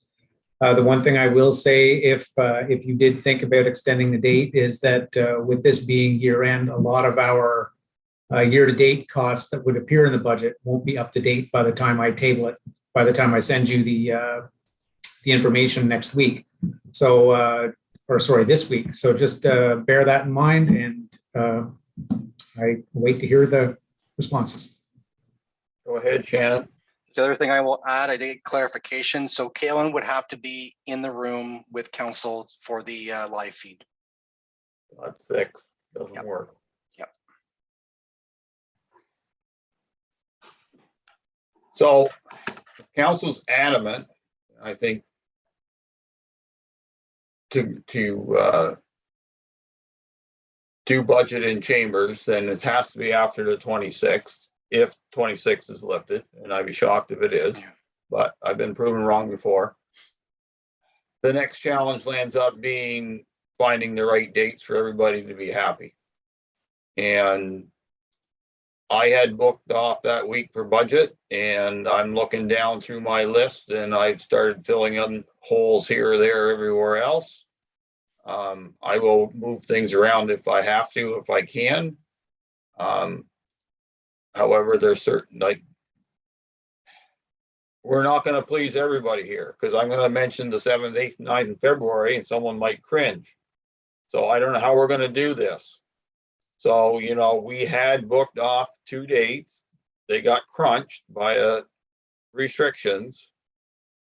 We also put ourselves behind the 8 ball by saying we want to do budget early, and here we're going to delay it another month, and then maybe another 2, and then all of a sudden we're way behind everybody else. I think we're going to be asking for trouble and finding it easy. Sean, do you have your hand up? Yes, thank you, Mr. Mayor. You mentioned the first week of February. That's getting dangerously close to when our auditors are coming March 7th. So I'm going to need at least 4 to 5 weeks to get prepared for them. So that's putting that timeline at risk for us. Okay, so I'm going to go back and we'll vote on it.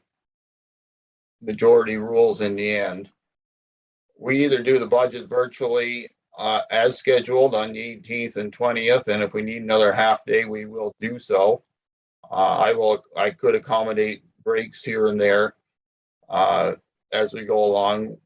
Budget's only as long as you want to go through it, and if we're well prepared, we can make it methodically easily. If we want to nitpick forever, then it'll take a week, and that's fair enough. We'll do whatever council wants to do.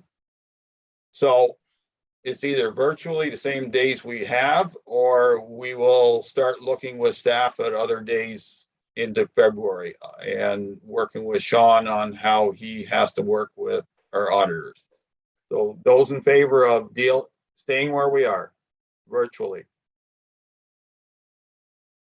Okay, then we're back to the 18th and 19th. I appreciate it. I know everybody would like to change it, but you know, once you set things in stone, then it's challenging. We have lots of things on the go, even if it is winter, and staff are ready. We can be ready. Does council want to reserve and let's say half a day Friday if we need it, which is the 21st? I'm not talking after all day. I'd be half a day. Any issues? Can't have everything, guys and girls. I'm sorry. Yeah, I can probably, sorry, Mary Bob, I can move something around on the 21st. Unless we have it a little bit later. I'm supposed to still see a dentist, so I don't look like a pirate with a tooth missing. Well, let the other option is go to 3 days in a row, which is 18, 19, 20th. We might be done by the 20th. Who knows? But yeah, I would go that's 18, your two 19th. options. Yeah, I go to 19th, 19th, and 20th. I go to 3 days in a row, and Deputy Mayor Gardner's got a good point. Maybe we can take some breaks and whatnot. Maybe we can do it in 2 days. But also, I'd like to have the budget document sooner than later, if possible. If staff could get that out or make it available, I can run down and pick it up. That's all. Okay. Well, we understand that. Everybody would like that. Any other comments? Okay, so we'll work with staff. We'll start on the 18th. We'll go as long as the 5 of us can manage, and then we'll see how the rest of it evolves, if that's all right with council. Okay. Steve. Go ahead, Councillor Lewis. We are going to get a hard copy of the budget. It's not going to be put on computer. I'm going to suggest that to those who want hard copy will be made available. And those who just want it virtually can just have it virtually. I'm good with virtual. I don't need to have another copy sitting here and a bunch of paper sitting behind me. I got 2 computers. I can make things work. But if you want a hard copy to write things down, that's fair enough. I understand that 100%. So just tell staff what you want. And it can be picked up at the office here whenever you're conveniently available. I would like a hard copy, please. 3 hard copies then. Okay. Councillor Four Wells hard- wants one too. four- Everybody four- wants one with me, so. Okay, 4 hard copies and 1 electronic. Yeah, I'm just reminding Councillor Wells that I'm trying to save a few pennies here for the municipality, and there won't be a binder and paperwork for the mayor. Okay, Thank you. we got that figured out. Thank you very much. We have key information report and Parks and Recreation Master Plan update, Austin. Thank you, Mayor and Council. The report you have in front of you this evening is pertaining to the Parks and Recreation Master Plan. As outlined in the report, a steering committee has been developed to assist with the efficiency in which the plan is developed and delivered. In addition, staff workshops and stakeholder group meetings have been scheduled with Monteith Brown for January 26th and 27th. Staff would like Council to note that the online public survey launch date of January 14th has been moved up to today, January 10th. So our online survey for the Parks and Recreation Master Plan is now live. And over the next 3 weeks, the survey will be promoted through the municipal website, social media, local newspaper, household mailouts, and posters. In addition to that, Committee of the Whole meeting has been scheduled for February 2nd, in which Monteith Brown will be outlining the master plan to Council. And if Council has any questions, I'd be happy to answer them at this time. Okay, thank you, Austin. Did Mayor Gardner start? Thanks, Mayor. Austin, just a quick question with the stakeholder meetings. Is it a time limit? Like what happens if we need more time with our stakeholders? So through you, Mr. Mayor, a time limit of 1 hour and 50 minutes has been slotted for each group. The 4 groups have been split up into indoor recreation groups, outdoor recreation groups, committees, as well as community groups. If we end up needing more time, we can definitely schedule another date to continue the public consultation period with each group. Okay, I was just worried when I saw that initially, and I thought, man, if depending, under 2 hours, I don't know. So, okay, I'm glad to know you're flexible on it. That's good. Thank you. Councillor Wells? No, I have no issues with this, Mayor. Councillor Lewis? No questions at this time. Councillor Mellon? No, thank you. Okay, I'll just make a comment that both Deputy Mayor Gardner and myself are on the committee, and I think our greatest concern at this time is making sure that we get enough public participation in this plan, because if we don't get that, we don't have a plan that really suits South Dundas. So I know that Austin's heard that loud and clear, and we'll continue on, and so have the consultants. So hopefully everything will work out, but I do ask the people of South Dundas that want to participate, even if you don't want to participate, please do so. Let us know what you want in recreation, what's good, what's bad, what's ugly, what needs to be fixed, what's great. Without that public input, then we're running down and doing what we think is best, and sometimes that isn't really what we should be doing. So hopefully we can get as much public and committee participation as we can.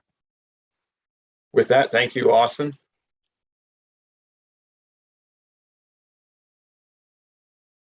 So I'm working my way backwards here in my agenda package to try to find the next one.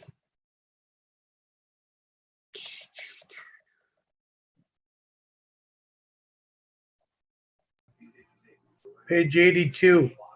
Thank you, sir. You're welcome, sir.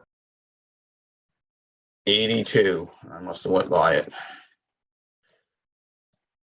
Got a lot of South Nation here, Councillor Mellon. I hope that's all good.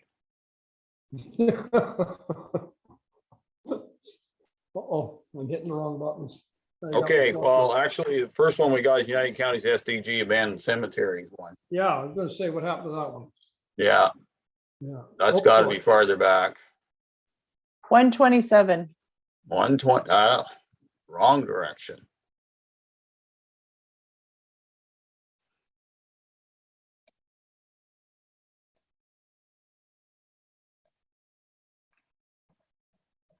Okay, we just on, okay, sorry, it was already out.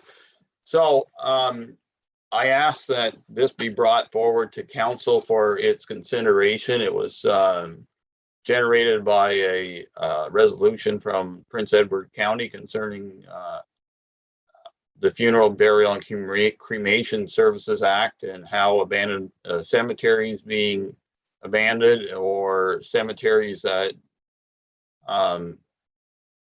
those who are running them are running out of money, or volunteers or both, and they literally are just handing them over to municipalities. It was brought up by Deputy or by Mayor McDonald of North Glengarry, Councillor McDonald, by the counties, and the county supported it. And I'm asking South Dundas to support this resolution also, so we can carry on and let the government know that we are concerned about operating abandoned cemeteries now and in the future. Deputy Mayor Gardner, any comments? Thanks, Mayor Byvelds. No, I definitely support giving some pushback. You know, supported it at counties, and I'd like to support it at this table. Okay, Councillor Wells. No, Mayor Vitals, I have no problem supporting this. Thank you. Councillor Lewis. No, I'll support it. Thank you. Councillor Mellon. Yeah, definitely supported. I think we need to, we have a lot of cemeteries that we've already taken over that need care, I guess, if you will. So no, I support it 100%, Mayor Byvelds. Madam Clerk, you have a motion for us to reconsider. I do. Moved by Deputy Mayor Gardner, seconded by Councillor Wells, that the municipality of South Dundas support Prince Edward County's call for government action concerning the current legislation and regulations surrounding municipal requirement to take over and maintain abandoned operating cemeteries, and that a copy of this resolution be sent to all municipalities within SDNG, the Minister of Government and Consumer Services, Roma, and the Eastern Ontario Wardens Caucus. Any further comments, questions, concerns from council? Seeing none, all heard the motion. Those in favor? Opposed, if any, motion carries. Thank you.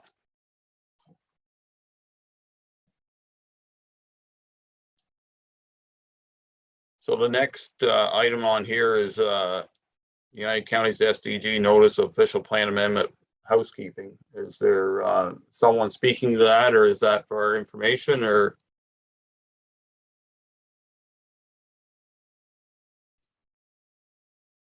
One of you pulled it. Tell somebody.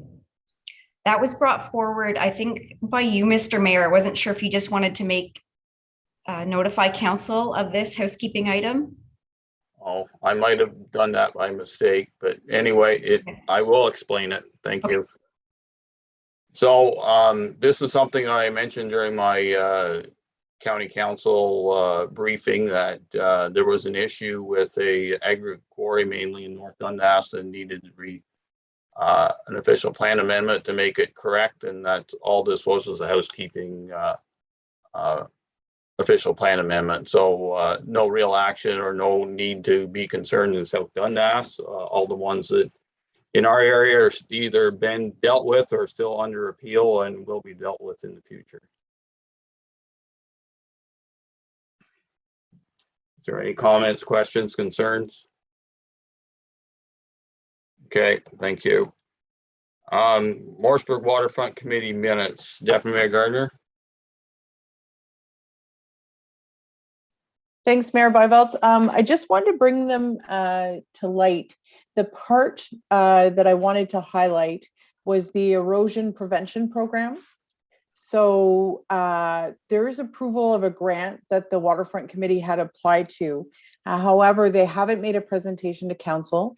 And I just wanted to highlight the fact that we should definitely have, it's called the Watershed Canada, come and present to council in case council has some questions about it, because it will my fear, I've worked on different erosion projects through my career, and my fear is with the Morseburg waterfront, if it's not done correctly and everyone's aware, we will be getting calls as to why there's weeds and brush and scrub growing along the waterfront. So I wanted to bring that forward, and just to hopefully council's okay with that. I don't mean to add another presentation, but I think it was important for us to have an opportunity to question things before stuff goes forward. Okay, so Mayor Gardner would like Morseburg Waterfront Committee to come to council with a presentation on this project. Councillor Wells, comments, questions, concerns? I have no issues, Mayor. Okay, Councillor Lewis? No, I think if they want to work on a project, council should have a heads up on it. Okay, Councillor Mellon? No, I don't have a problem. I guess Deputy Mayor Gardner, they're looking, there's funding opportunities here, grant funding opportunities that they can take advantage of through whoever it is. Yeah, Watershed Canada. Yeah, Watershed Canada. It's not a massive grant, but they do have a plan, and it would be Watershed Canada that I feel has to make the presentation to just kind of let us and the public know what's going on, because it may be a change to the waterfront. And as we all know, sometimes change is a good thing and sometimes it's not. So I just want to make sure council's aware. Nope, drive on. I agree with it. Okay, then please request the chair and whoever else needs to come to council at a future meeting, probably sooner than later, on this item, please. Okay, so Air Quality Waterfront Committee minutes. That was myself that asked that to become the council. I will first of all say that their budget proposal is well documented, and we as council can decide on how we'd like to treat that at budget time, unless any member of council has an issue with that at this present time. The reason I pulled the committee minutes is that the committee chair, Mr. Ross, asked the committee to move a motion that he reimbursed the sum of $3,257.93 from the waterfront reserve to pay for a project that he did on his own. So I will explain it somewhat. So the committee had decided earlier in the spring of 2021 to do benches along the waterfront, a very worthy endeavor by the committee. They had decided on a specific type bench, and that's where it was left. However, at the next committee meeting, Mr. Ross had already ordered in a bench on his own behalf. He had mentioned at that time that that bench was going to be a memorial bench in memory of his daughter, and he had already placed it at the waterfront in a specific place. It was actually near the water reservoir and water pump station. Committee and myself didn't have any issues with the placement, but that was the intent, that this was going to be the prototype to do for all the rest, and he used it very generously during all the presentations. But he had always been quite adamant that this bench was going to be a memorial bench for his daughter. So it makes kind of sense that he did it, and the funds would be his own funds. However, now he's asking for those funds back. I did mention that council would have to make that decision, not myself. I was not in favor of that night, but I will let council make that decision going forward. In the end, my feeling is that he still wants a memorial bench, but he wants to kind of reverse the way he was going to do it, but not sure 100% on that. I don't really have a problem with, if he wants a donation receipt for the funds that he spent. fair enough. I still, my biggest challenge is that he went on his own and did this and now wants to be reimbursed those dollars. And I don't think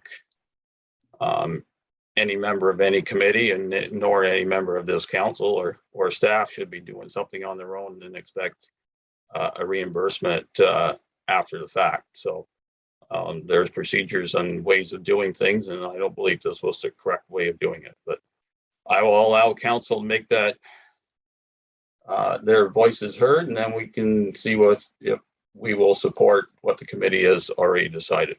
Deputy Mayor Gardner.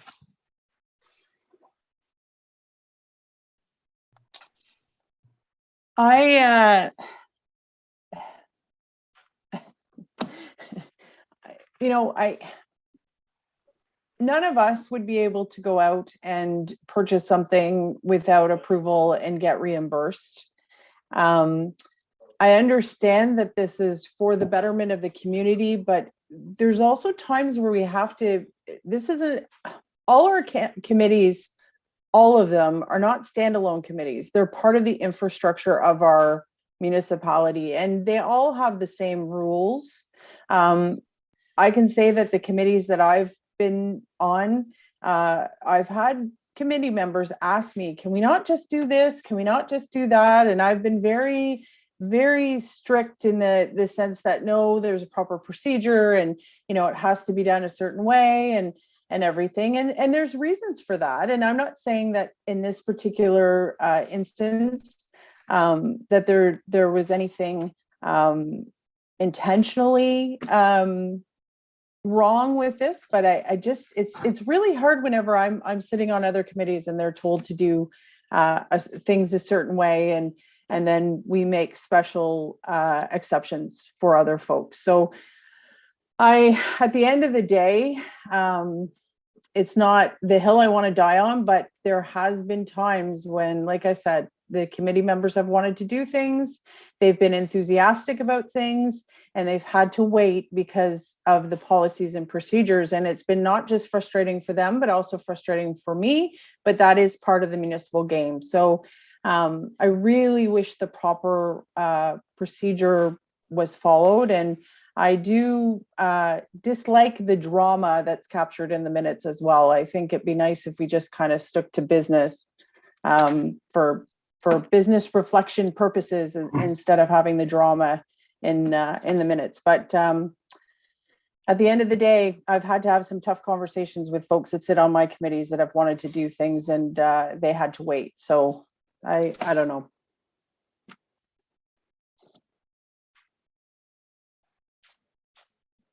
Well, we can move on. Councillor Wells.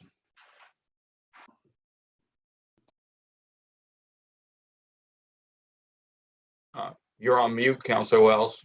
Sorry, you had. Thank you, Mayor. Just for, I've heard about the benches and I read the minutes and all this, but I was on the assumption that the benches was, if someone's going to put, like Mr. Ross went out and bought a bench, and that it was all to the people that wanted to put the benches out. I didn't think it came back to where it was a municipal thing that we're buying the benches. So I'm kind of, I understand what's going on, but I'm not understanding. Like I see John wants to be reimbursed, and if that's the way this whole memorial bench project was set up, well, then he should be reimbursed. But I'm not sure how, because I'm kind of lost, Mayor. Why is he asking back? Is it the way it was set up with this? Because you stated this memorial bench thing was something that's been going on. So just for clarity, like, is everyone that's putting a memorial bench out there, is how's it work? So I can fill you in, Councillor Wells, and the rest of council. So the committee thought that they'd initiate a project where they'd put benches in strategic places along the waterfront. That included concrete pads and design a bench that not only they chose, but also municipality chose. That would come out of their budget initially. However, in the end, their greatest desire was to have most of these, if not all these benches, memorialized to individuals in our community in accordance to our memorial bench and tree policy.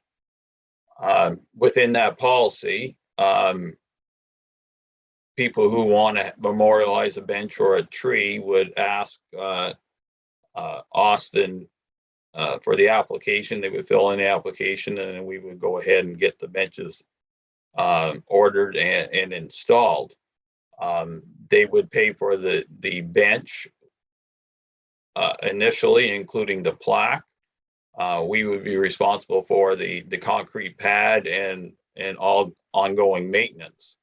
And it gets renewed or looked at every 10 years to make sure that the donator still wants the bench where it is, and there's no additional cost to add on another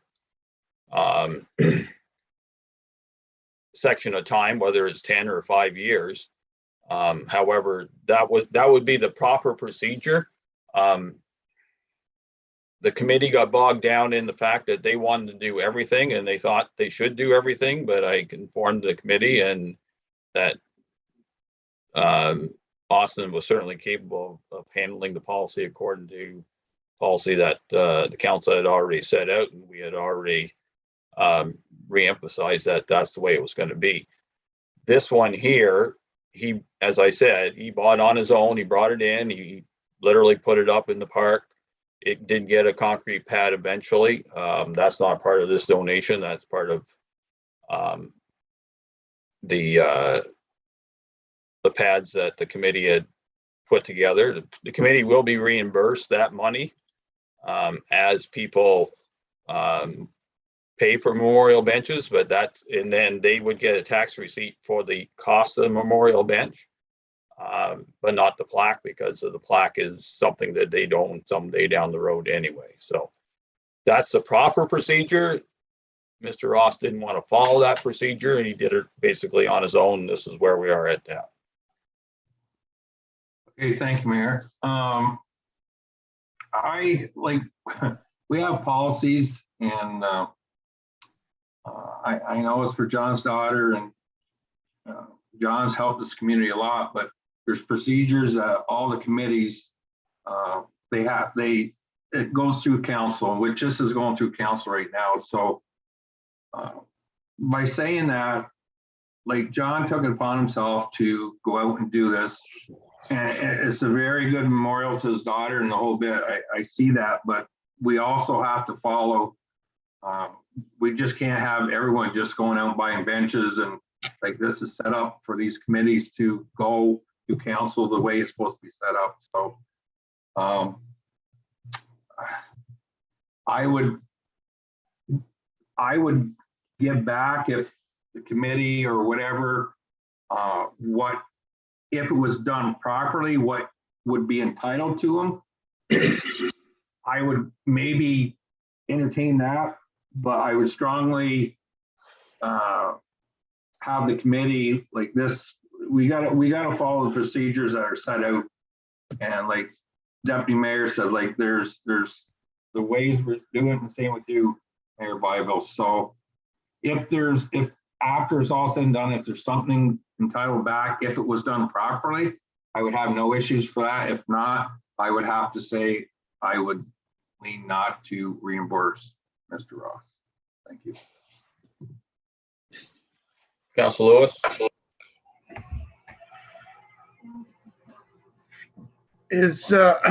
I think the world of Mr. Ross, don't get me wrong.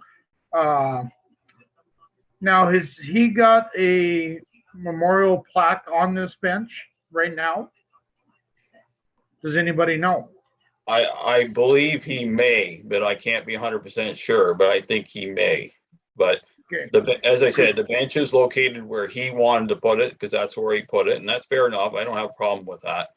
It's just the procedure on how everything got done and his asking for a reimbursement, which in the end, he still wants a memorial bench. So I'm not sure, like, I know there's more parts and pieces to this that maybe need to be looked at, but since it's all one big package and there's ways of doing things right and there's ways of not doing things right, I just think that some of those ways of doing things were challenged in this whole procedure. And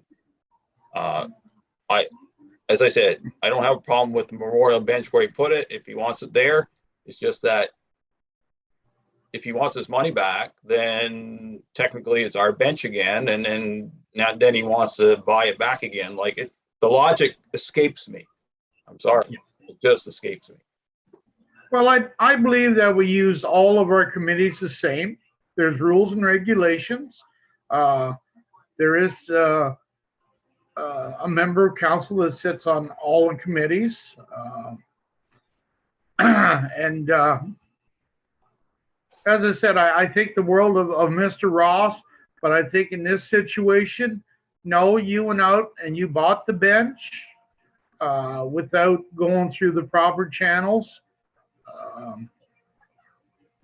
If you want a $3,500 tax receipt, I could live with that, but I don't think that we should be reimbursing any money back, because if we start doing that, it could be a very bad policy against us. We do it for one, then everybody will want it done. So I'd say tax receipt, yes. Money back, no. I'm sorry, but I just can't see that. And that's all I have to say. Thank you. Councillor Mellon? Yeah, I gotta agree that, you know, as much as Mr. Ross has done a lot of good, this is not the way to handle this. I mean, we're opening up a can of worms here if we, you know, reimburse Mr. Ross for this bench. Then we don't have a bench policy. You know, basically, we're gonna go out and buy benches, or people go out and buy benches and ask us to reimburse them for it. So no, a tax receipt, if he wants that, that's fine. But he sort of skirted around the procedure, how it was supposed to be done or should have been done. He didn't want to wait for, you know, things to be done in a timely manner. You know, maybe it was taking too long for his liking, but no, this is opening up a can of worms that I don't think we even want to touch. A tax receipt, yes, but no, he went ahead and did this on his own, so he doesn't get his money back. Anything further, Deputy Gardner?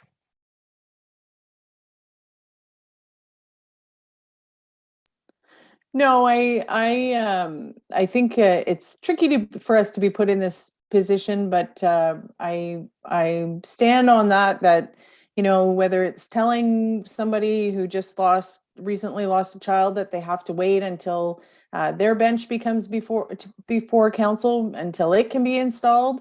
I think regardless, I want a fair community, and I think everyone should be treated the same. So yeah, I agree with my fellow councillors. Okay. So what I will suggest that there are bits and pieces here. Austin, are there bits and pieces on Mr. Ross's list that are actual parts that we can use in your department to do future benches, or is that something more or less something that he desired and really we don't need to have? Sorry, sir. Do you mean through the application they had created? The committee? No, in his list, he's got bolts and nuts and screws and all this other good stuff. I don't even know if I'm assuming that he still has that inventory in his stock, not in yours, right? Yes. Okay, well, I think there's going to have to be a bit of the meeting of the mind, see if there's something there you need. And if not, then I guess he gets to keep them. I don't have, as I said, don't have a problem with him having a memorial bench. He's gone ahead and did it on his own, which is the challenge. If he wants to keep the bench, I don't have a problem with the bench. I don't have a problem with the donation receipt. It's just procedure that challenges myself and the majority of council. So, Madam Clerk, should we have a a motion to refuse this to, I guess the count, well, if we accept it the way it is in the minutes, we accept it, but we don't. So, I would suggest a staff direction to have staff deny the request, but to proceed with the offer of a tax receipt in lieu. okay. Is council good with that staff direction? Okay, then please put that, enter that in the minutes and staff can deal with that. Thank you. Thank you. Key information report on the Youth Advisory Committee.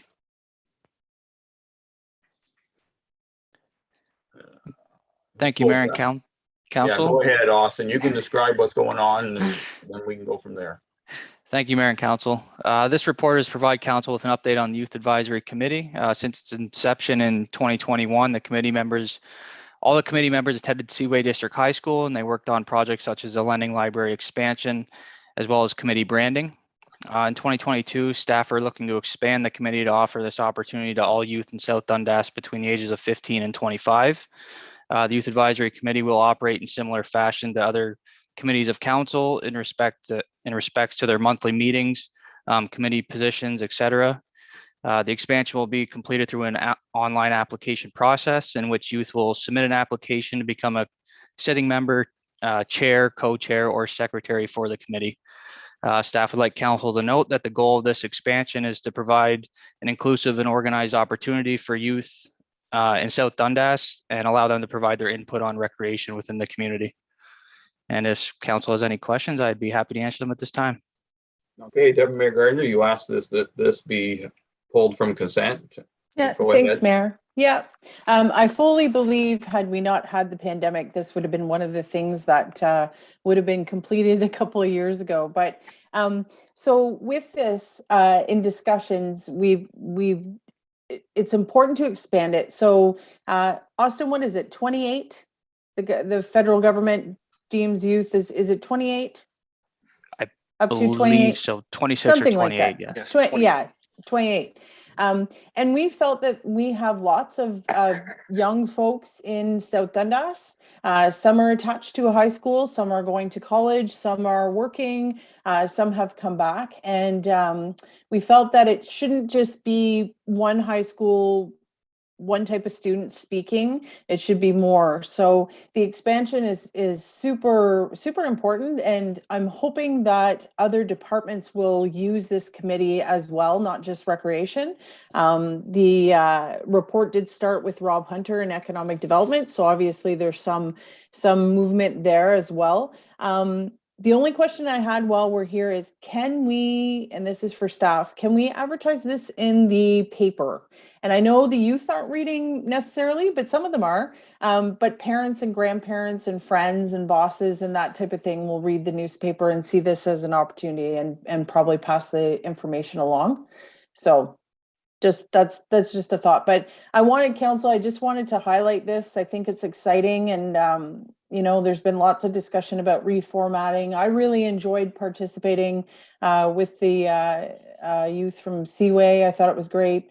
But it's definitely time to open it up and have a broader discussion. So hopefully we'll get, and it may be an opportunity for young people that have recently moved to South Dundas. This is how they can get their feet wet in the community and make a difference. So. Any comments, Austin, on basically moving up to level 3 for a communication plan instead of level 2? So through you, Mr. Mayor, staff can definitely put together a advertisement to submit to the Morrisburg Leader, and I'll work with Kaylin to get that together, and we can get that in next week's paper. Okay, you good, Deputy Mayor Gardner, before I go on to other council members? Yeah, thanks, Mayor. And I mean, maybe the tagline could be, do you know a youth that would be willing to participate, that type of thing. So yeah, that's great. Council Wells, any comments, questions, concerns?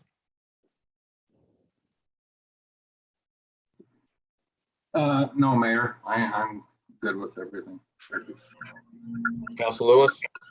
No comments or questions. Thank you. Council Mellon?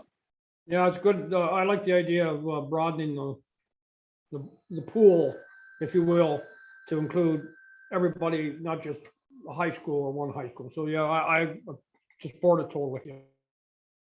Yeah, and I agree. I'm glad it expanded. And I think the idea of communicating it a little better is a good idea. I know it's newspaper, but you know, it may not be the youth involved. It might be a parent who sees an opportunity for their young person to be involved, and I'm glad it expanded from just Seaway. No disrespect to Seaway, but we have teenagers and youth that are going to other facilities, and I think we have to recognize that they have talent pool too to work with. So I'm good. Thank you, Austin. Thank you, Deputy Mayor. Okay, so there's a key information report, read the service line warranties. I'm going to turn it over to Shannon first before I make any further comments. Go ahead. Thank you, Mayor and Council. So wanted to provide Council with an update in regards to our service line warranty, which Council will recall back in November of 2019 or 18. 18. We executed an agreement with Service Line Warranty. That agreement was 3 years and with a 1-year extension every year thereafter, unless the municipality wanted to cancel the agreement. Since then, to give Council a little bit of background, we've had about 90 contracts executed within the municipality of South Dundas with landowners. 40 of those are water lateral policies, 47 are sewer lateral policies, and 11 are in-home plumbing policies. As per our agreement, the municipality does get a small 5% royalty payment that comes back to the municipality based on the people who subscribed. And to date, we've received roughly around $1,000 to date. In the council's package, there is a frequent asked questions for council's review and information. So what this potentially does is any homeowners that are interested, they can sign up for different policies that will cover their lines basically from the curb stop or from the municipal property line to their house. We did follow up with just insurance providers. This was endorsed by AMO back in 2018. I believe at that time, a lot of insurance policies did not cover this type of cost. In reaching out to our provider, this is an option for insurance policies now. I'm not sure what the cost is. It probably would vary amongst insurance providers.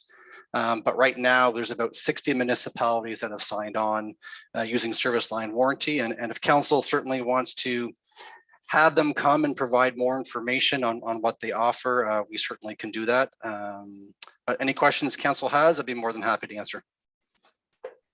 Okay, thank you, Shannon. I was the one that asked this to be pulled, and I think Deputy Mayor Gardner is going to have some comments too, but I actually received 2 of these letters at this address where I'm at. As much as we're not directly involved or indirectly put on the front like we used to be, there's still some implications for us because it's reply requested and it's got connotations that are not good. They don't look good on municipality. In light that almost every other insurance provider homeowner policy has it available now, and those who would like to have it can do so within their own providers or insurance agents. Then for $1,000 and the headaches it has caused us in the last 3 years, I'm willing to forego that and basically get out of that contract or do whatever. That would be my opinion, but I'll defer to council and see what they think, and then we'll see where we go. Yep. Go ahead, Shannon. Sorry, just to provide a little bit of context in regards. So we do not provide them with any of the mailing addresses or anything due to confidentiality. So they purchase the information from a third party. We don't know who that third party is. So that's why I think there's a little bit of where some homeowners might get 2 of them, or some owners might not get any of the reminder notices, but they purchase that from a third party, which we have no idea who it's from. Okay, well, all the more reason to get out of this. Deputy Mayor Gardner. Thanks, Mayor Byvelds. I've talked to quite a few residents about this over the last 3 years, and I think this was one of the very first things we had on our in our council package. And to be honest with you, had I not been so green, I probably would have said no. It goes against every policy I've ever been involved with working with the government, and even the appearance that it looks like we're recommending this company over another company, I think is shady. And the folks that I've talked to actually are primarily senior citizens, and they are connecting our logo to us, almost saying that they should do this. So in the interest of consumer protection and stuff, I wish I could go back and talk to myself 3 years ago and say, be loud and bold at the council table. Too shy at that time to stand up, but I'm not now. So let's ditch this. It's not worth the $1,000 that we've made. And I really just think it's shady. And insurance companies, there's tons of them out there, and the consumer will go and look. And I just, when I hear the frustration and the confusion, especially from some of the residents that have contacted this company and tried to do different things with this company, it's not good. And I just, I'm not saying that they might not be a great company, but the minute they've connected us to it, even though we're not really connected, but we're kind of looking like we're connected, I just think it's time to move on from this. We tried it, and I don't think it's worth it. So I would strongly recommend that we just end this. Councillor Wells? Thank you, Mayor. Yeah, I'm definitely, actually, I had the same letter sent to me. I did follow up on it. Personally, myself, I didn't have a bad experience with it. Taking what they were offering in that, but for someone out in the country, we don't really need this. But by saying that, we also don't need as a municipality to, if you want to say, endorse this company. And going back 3 years ago, I believe it wasn't to Deputy Mayor, I believe it wasn't our choice, it was the previous council that already signed the agreement. So at the time, we had no say in it. But moving forward with that, I don't think it's what we need for the municipality. The money, it wouldn't matter whether it was $0 or even $5,000, it's just something I don't think we're in the advertisement business to promote. So my recommendation would to drop it too. Thank you. Councillor Lewis? I have to agree with my colleagues. 3 years ago when this first started, you go to the post office and it looked like an envelope from the municipality of South Dundas. And then you open it and then it's completely different. It's from a company. And 3 years ago, a lot of people that got these letters, I was a busy boy on the telephone because I got a lot of phone calls. And I strictly said that, no, it has nothing to do with the municipality whatsoever. It's a private company, and they're using our logo, and why they are, I do not know. So I have to agree with my colleagues. I think it's time to say goodbye. $1,000, not big bucks. So yeah, it's time to say goodnight, Irene. Thank you. Councillor Mellon? Yeah, I have no idea why I've got 2 letters back here in the last little while. I'm sure somebody's going to come back here, go from my septic tank to my house and fix my line. I don't think so. That's ridiculous. The thing is, I've had a couple of people call me, talk to me about this, but the thing that really sort of hits home to me is in some of our older population that might, I guess, be fooled into thinking this is a way that they need to do this, or we're endorsing it, or the municipality. No, time to cut and run.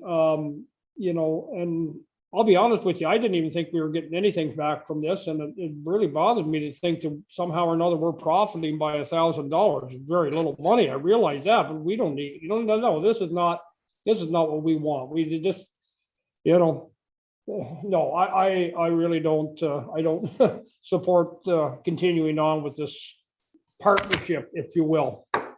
Thank you. Okay, Shannon, I think you got your direction from council.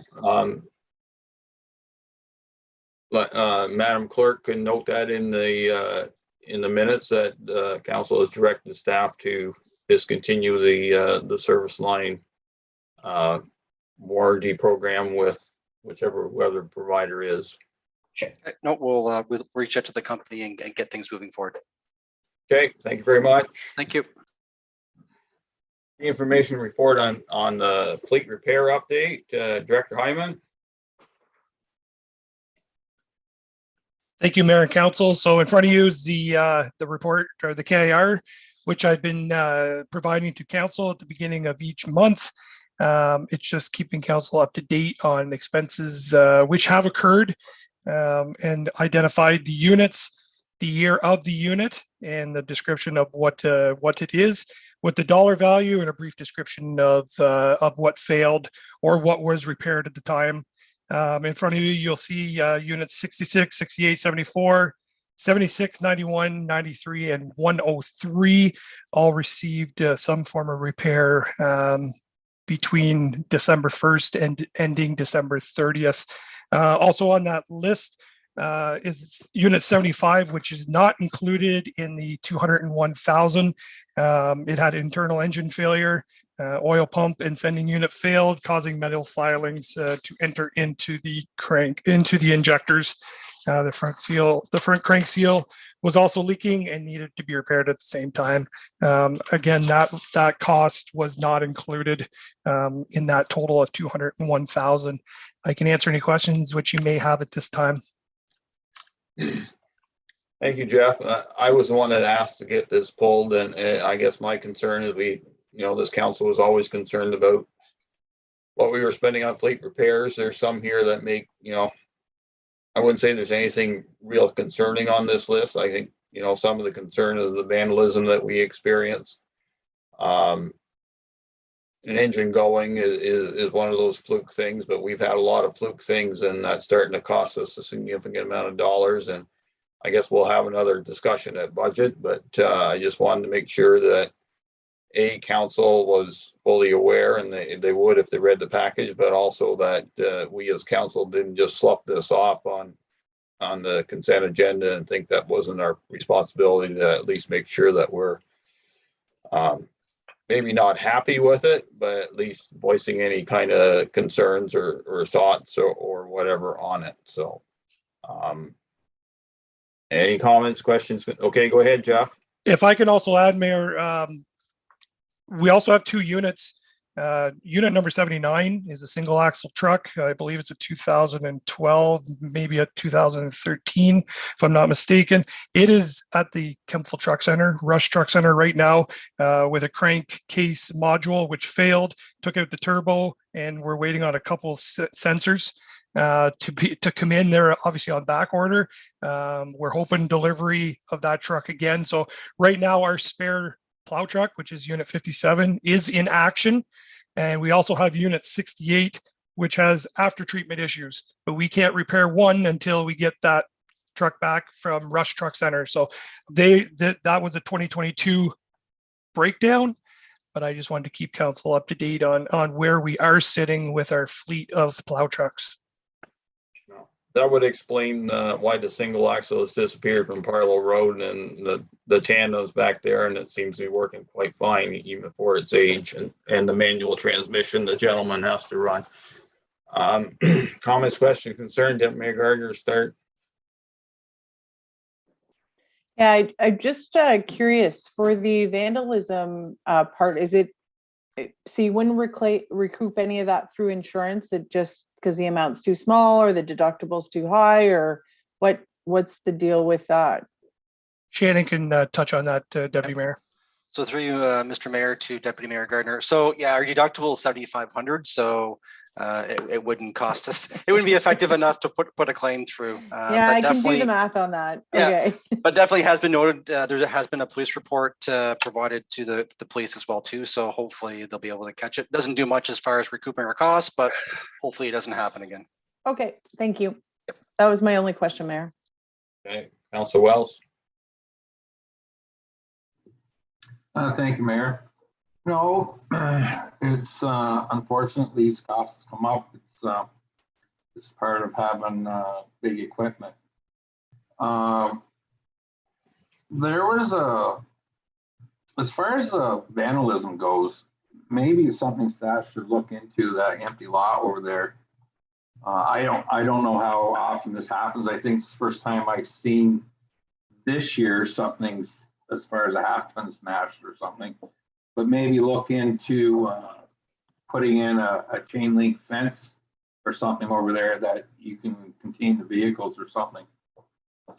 Might help slow it down a bit if it's a problem. The rest of it is it is what it is. It's just unfortunate. It happens to us, and it's the price of doing business with big equipment. So, and like I said, Jeff, I like the way you've done it over the year. Like it's more than enough information we need.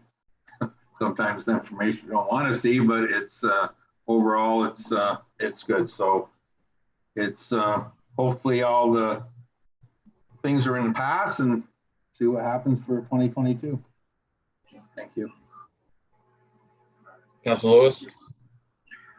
No, I think when you own a fleet like we own, it's bound to break down, so it's going to cost us money.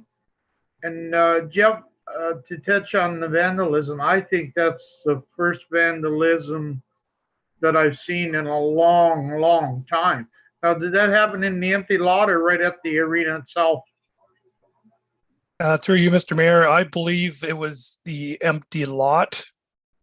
I believe it was that. I might be speaking out of turn. Austin might be able to put more concrete facts to that. Thanks, Jeff. So through you, Mr. Mayor, it was in the empty lot. One of the pintle hitches was taken out of one of our municipal trucks, and 3 windshields were smashed with it.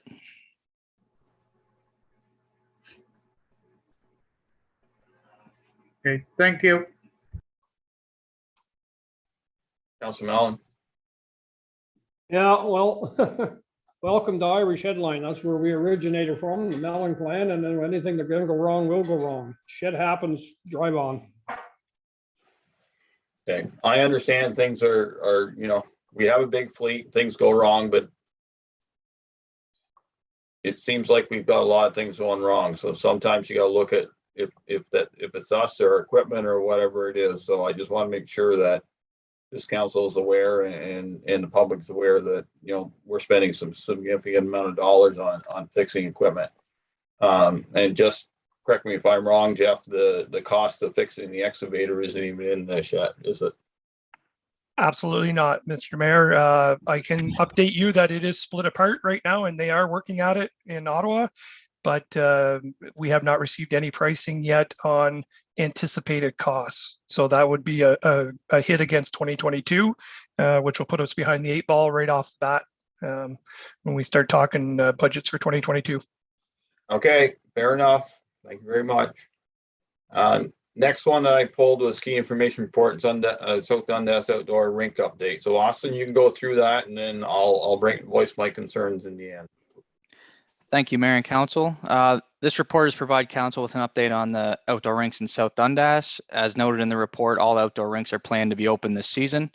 Staff have offered all community groups assistance with the ice building process, in which only Morrisburg and Iroquois took us up on the offer due to the reduced number of volunteers at each of those rinks. However, staff would like Council to note that Iroquois now currently has 3 volunteers who will be maintaining the Iroquois outdoor rink starting next week, and that only leaves Morrisburg with an insufficient amount of volunteers. Currently, Morrisburg's scheduled to be open by early next week, or the ice is scheduled to be ready.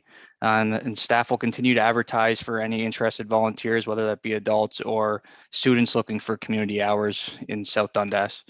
And if council has any questions, I'd be happy to answer them at this time. Okay, thank you, Austin. I guess my concern when I read your initial report, and I'm glad to hear there another person has stepped up in Iroquois, is that our two of our largest urban areas are having a hard time finding volunteers, whereas we can go to the Princeton rink and we have 10 and they're probably chasing the rest away. And that, in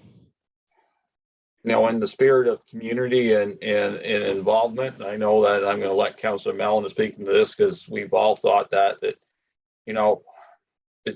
shows disrespect to the rest of the area that we can find volunteers to do the rest in Morrisburg, Iroquois, and we can't. And it's very fortunate that we don't have a rink running right now, that we have staff available to do some of that work. But in reality, our rinks are supposed to be driven by community volunteers the best we can. And if we show one that it's going to get work done on it by our staff and others not, then I don't think that's fair. Yes, you offered it to all, and that's a good thing. But in the end, I know how the world works, and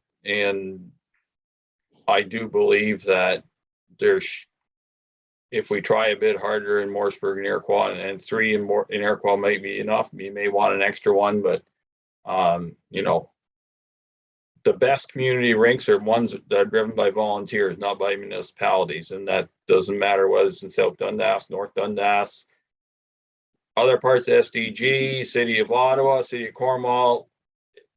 It's how community spirit gets driven. And I'll be honest, I'm disappointed that Morrisburg only have one person. I commend whoever that is, that they're at least volunteering, but a rink of that magnitude can be very, very busy if we had the right people to help out. So, Councillor Mellon, thoughts, questions, concerns? Yeah, thank you, Mayor Bylaw. I've heard the feedback and not impressed. Personally, if Morrisburg and Iroquois can't put ice in without our staff doing it, they don't deserve a rink. Matilda has 10 volunteers are going out there at night. Williamsburg, Riverside, same thing. Those volunteers are doing it. The assistance was offered to them. They don't want the assistance. They don't need the assistance. They're doing it at night. They're doing it with hardcore volunteers. And if Morrisburg and Iroquois is up a number or so, up to 3, I guess. But I mean, if I wouldn't put ice in those arenas, outdoor arenas with our staff. Simple as that. If they can't get the help, then bottom line is Iroquois and Morrisburg don't deserve an outdoor rink. I said that last year. I was adamant last year that this is a volunteer run group that put the ice in. They maintain the ice, and with one person in Morrisburg, if our staff goes out and puts the ice in there, gets the ice ready, one person just cannot look after that. I'm sorry. It's almost a slap to the other organizations, the volunteers that are out there at night.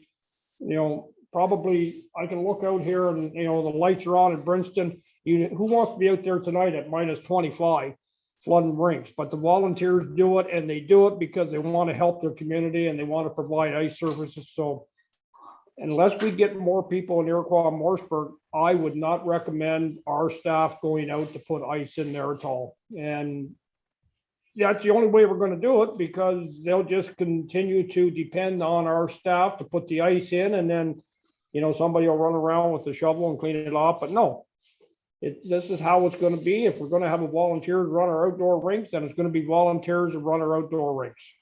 Thank you. Councillor Lewis? It's sad to say, but I have to agree 100% with Councillor Mellon on this particular thing. I cannot see us sending an employee out that's making the money that they're making to flood an outdoor rink. Morrisburg has what, 2,400 people? and all we can get is one volunteer. I'm sorry, but I have to agree. Those, Austin, your guys have other things to do than make ice and outdoor rink. I know for a fact that there is always something to do in recreation. I know that for a fact because I was there. I worked it. So I agree with Councillor Mellon. If you want an outdoor rink, volunteer to do it. Because the municipal employees is not going to do it. And that's all I have to say on that. Thank you. Councillor Wells. Thank you, Mayor. Yeah, I'm disappointed in the numbers I see too. I agree with Councillor Lewis and Councillor Mellon. I agree and I disagree. Like right now, since we don't have anyone and we're on the COVID, I can see helping out, not maintaining it, helping it out, getting the ice and that. Like I can see it. If the indoor rink's not being used right now, so I am sure there's time that our employees can do it. But by saying that, if it was a normal year, I wouldn't agree with it because all I heard when we took down the boards at Dundas Rink, all the cry was that Morrisburg wanted this outdoor rink. So we took and the municipal workers, we built this rink, we put it up last year, we put it up again this year. So at the end of the day, like I'm like kudos to Matilda, Williamsburg, Riverside. It always seems back then, even years ago, it's always they're there. But like Morrisburg and Iroquois, you got a brand new building up in Iroquois from Swank Construction, like a beautiful building, and we don't have people there to run it. Like that's sad. Like there's a company that reached out and went and built this for the community, and all we asked is for a few volunteers to come and put some ice in. You know what? It's time for Morrisburg and Iroquois both to step up. Like I said, I agree. We can help out initially getting the ice going or whatever, showing everyone where the water lines are and blah, blah, blah. But at the end, it's volunteer run and they should step up.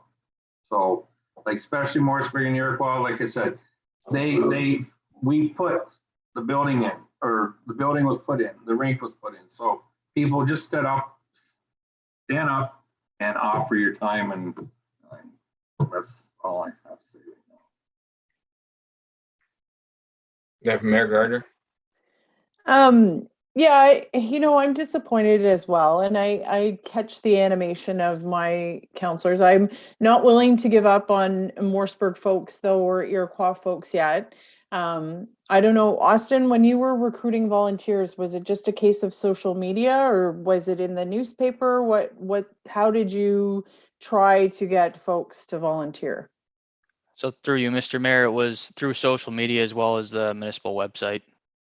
Okay, so I'm not saying that, I mean, you guys around the table maybe have a little bit more history with the rink stuff, but I would like to, I don't think we should give up on people yet. It's a weird couple of years. I agree with Councillor Wells in the sense that, no, I don't agree with our staff doing it, but in a COVID year when our rink is closed, I don't see a problem with it. But I would like us to be more aggressive before we absolutely shut the door on it. And I commend the folks in the rural areas. It's fabulous. In Riverside, it's amazing. But I think that the kids that use the rink are at the mercy of the adults volunteering, and I don't like punishing kids. So I would like to see us be more aggressive. I know in Cornwall, there's kinsman clubs, the service clubs sometimes adopt a rink and take it over. Hockey teams sometimes adopt a rink and take it over. And I'm not ready to give up yet on the Morseburg Peeps or the Iroquois Peeps. I think they just, we need to get serious and be a little bit more aggressive. And hey, if you're more aggressive and nobody will do it, then that's fine. But the kids have had enough of a struggle this past 2 years. I don't want to punish the kids. So I'm comfortable with having the staff continue while the arena shut down and be more aggressive. Because like I said, it's the kids that are going to lose out. So.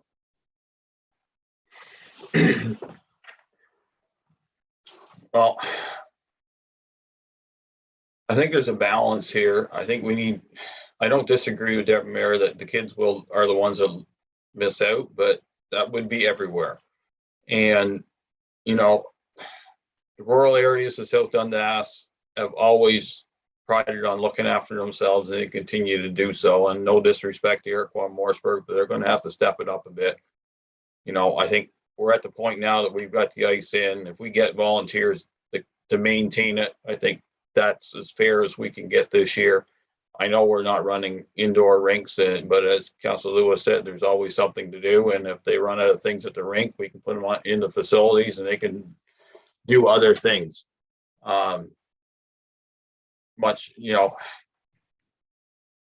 Outdoor rinks are important, but they're an important social fabric of the community they're in.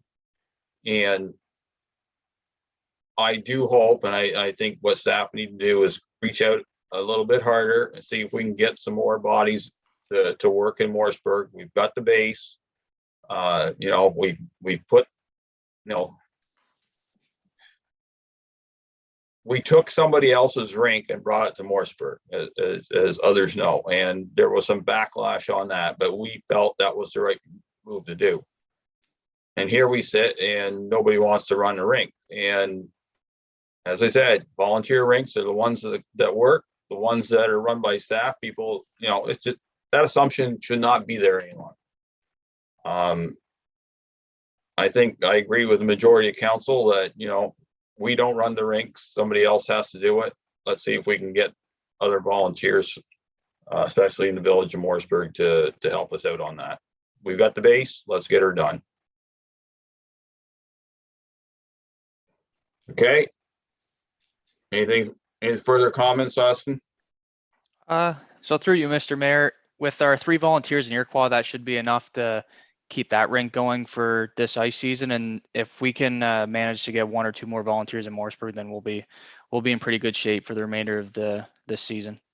Yeah, well, for sure. It's not an easy job. I used to do it when the boys were young, out between the barn and the house, and be about this time of night, you'd be out there putting water out. And, it was not a pretty easy job, but you felt good when you were done and the boys are all out there enjoying the fruits of your labor. And I think that's the way it works for everybody else too. Okay, thank you. We're done through that part of the agenda. There's no notices of motions, Madam Clerk. That's correct. There are not. Okay, so we'll move into closed session, but before I ask the clerk to read the closed session motion, we will, just for those who are joined us in our YouTube feed, we will basically go into closed session, come out of closed session. The only other business that'll be left is the ratification bylaw and adjournment. So this will be it for our live feed tonight. And in saying so, I'd like to thank council for their work so far. It's been probably a longer night than we anticipated. I'd like to thank staff for all the reports and like to thank the audience for participating. So with that, Madam Clerk, motion to move into close, please. I do. Moved by Councillor Mellon, seconded by Councillor Lewis, that council proceed in camera pursuant to sections 239, 2C, E, and B of the Municipal Act. More specifically, a proposed or pending acquisition or disposition of land by the municipality or local board regarding municipal property, and litigation or potential litigation including matters before administrative tribunals affecting the municipality regarding the sign appeal, and personal matters about an identifiable individual, including municipal or local board employees regarding staff. All heard the motion, those in favor? Opposed, if any, motion carries. Thank you very much to everyone, and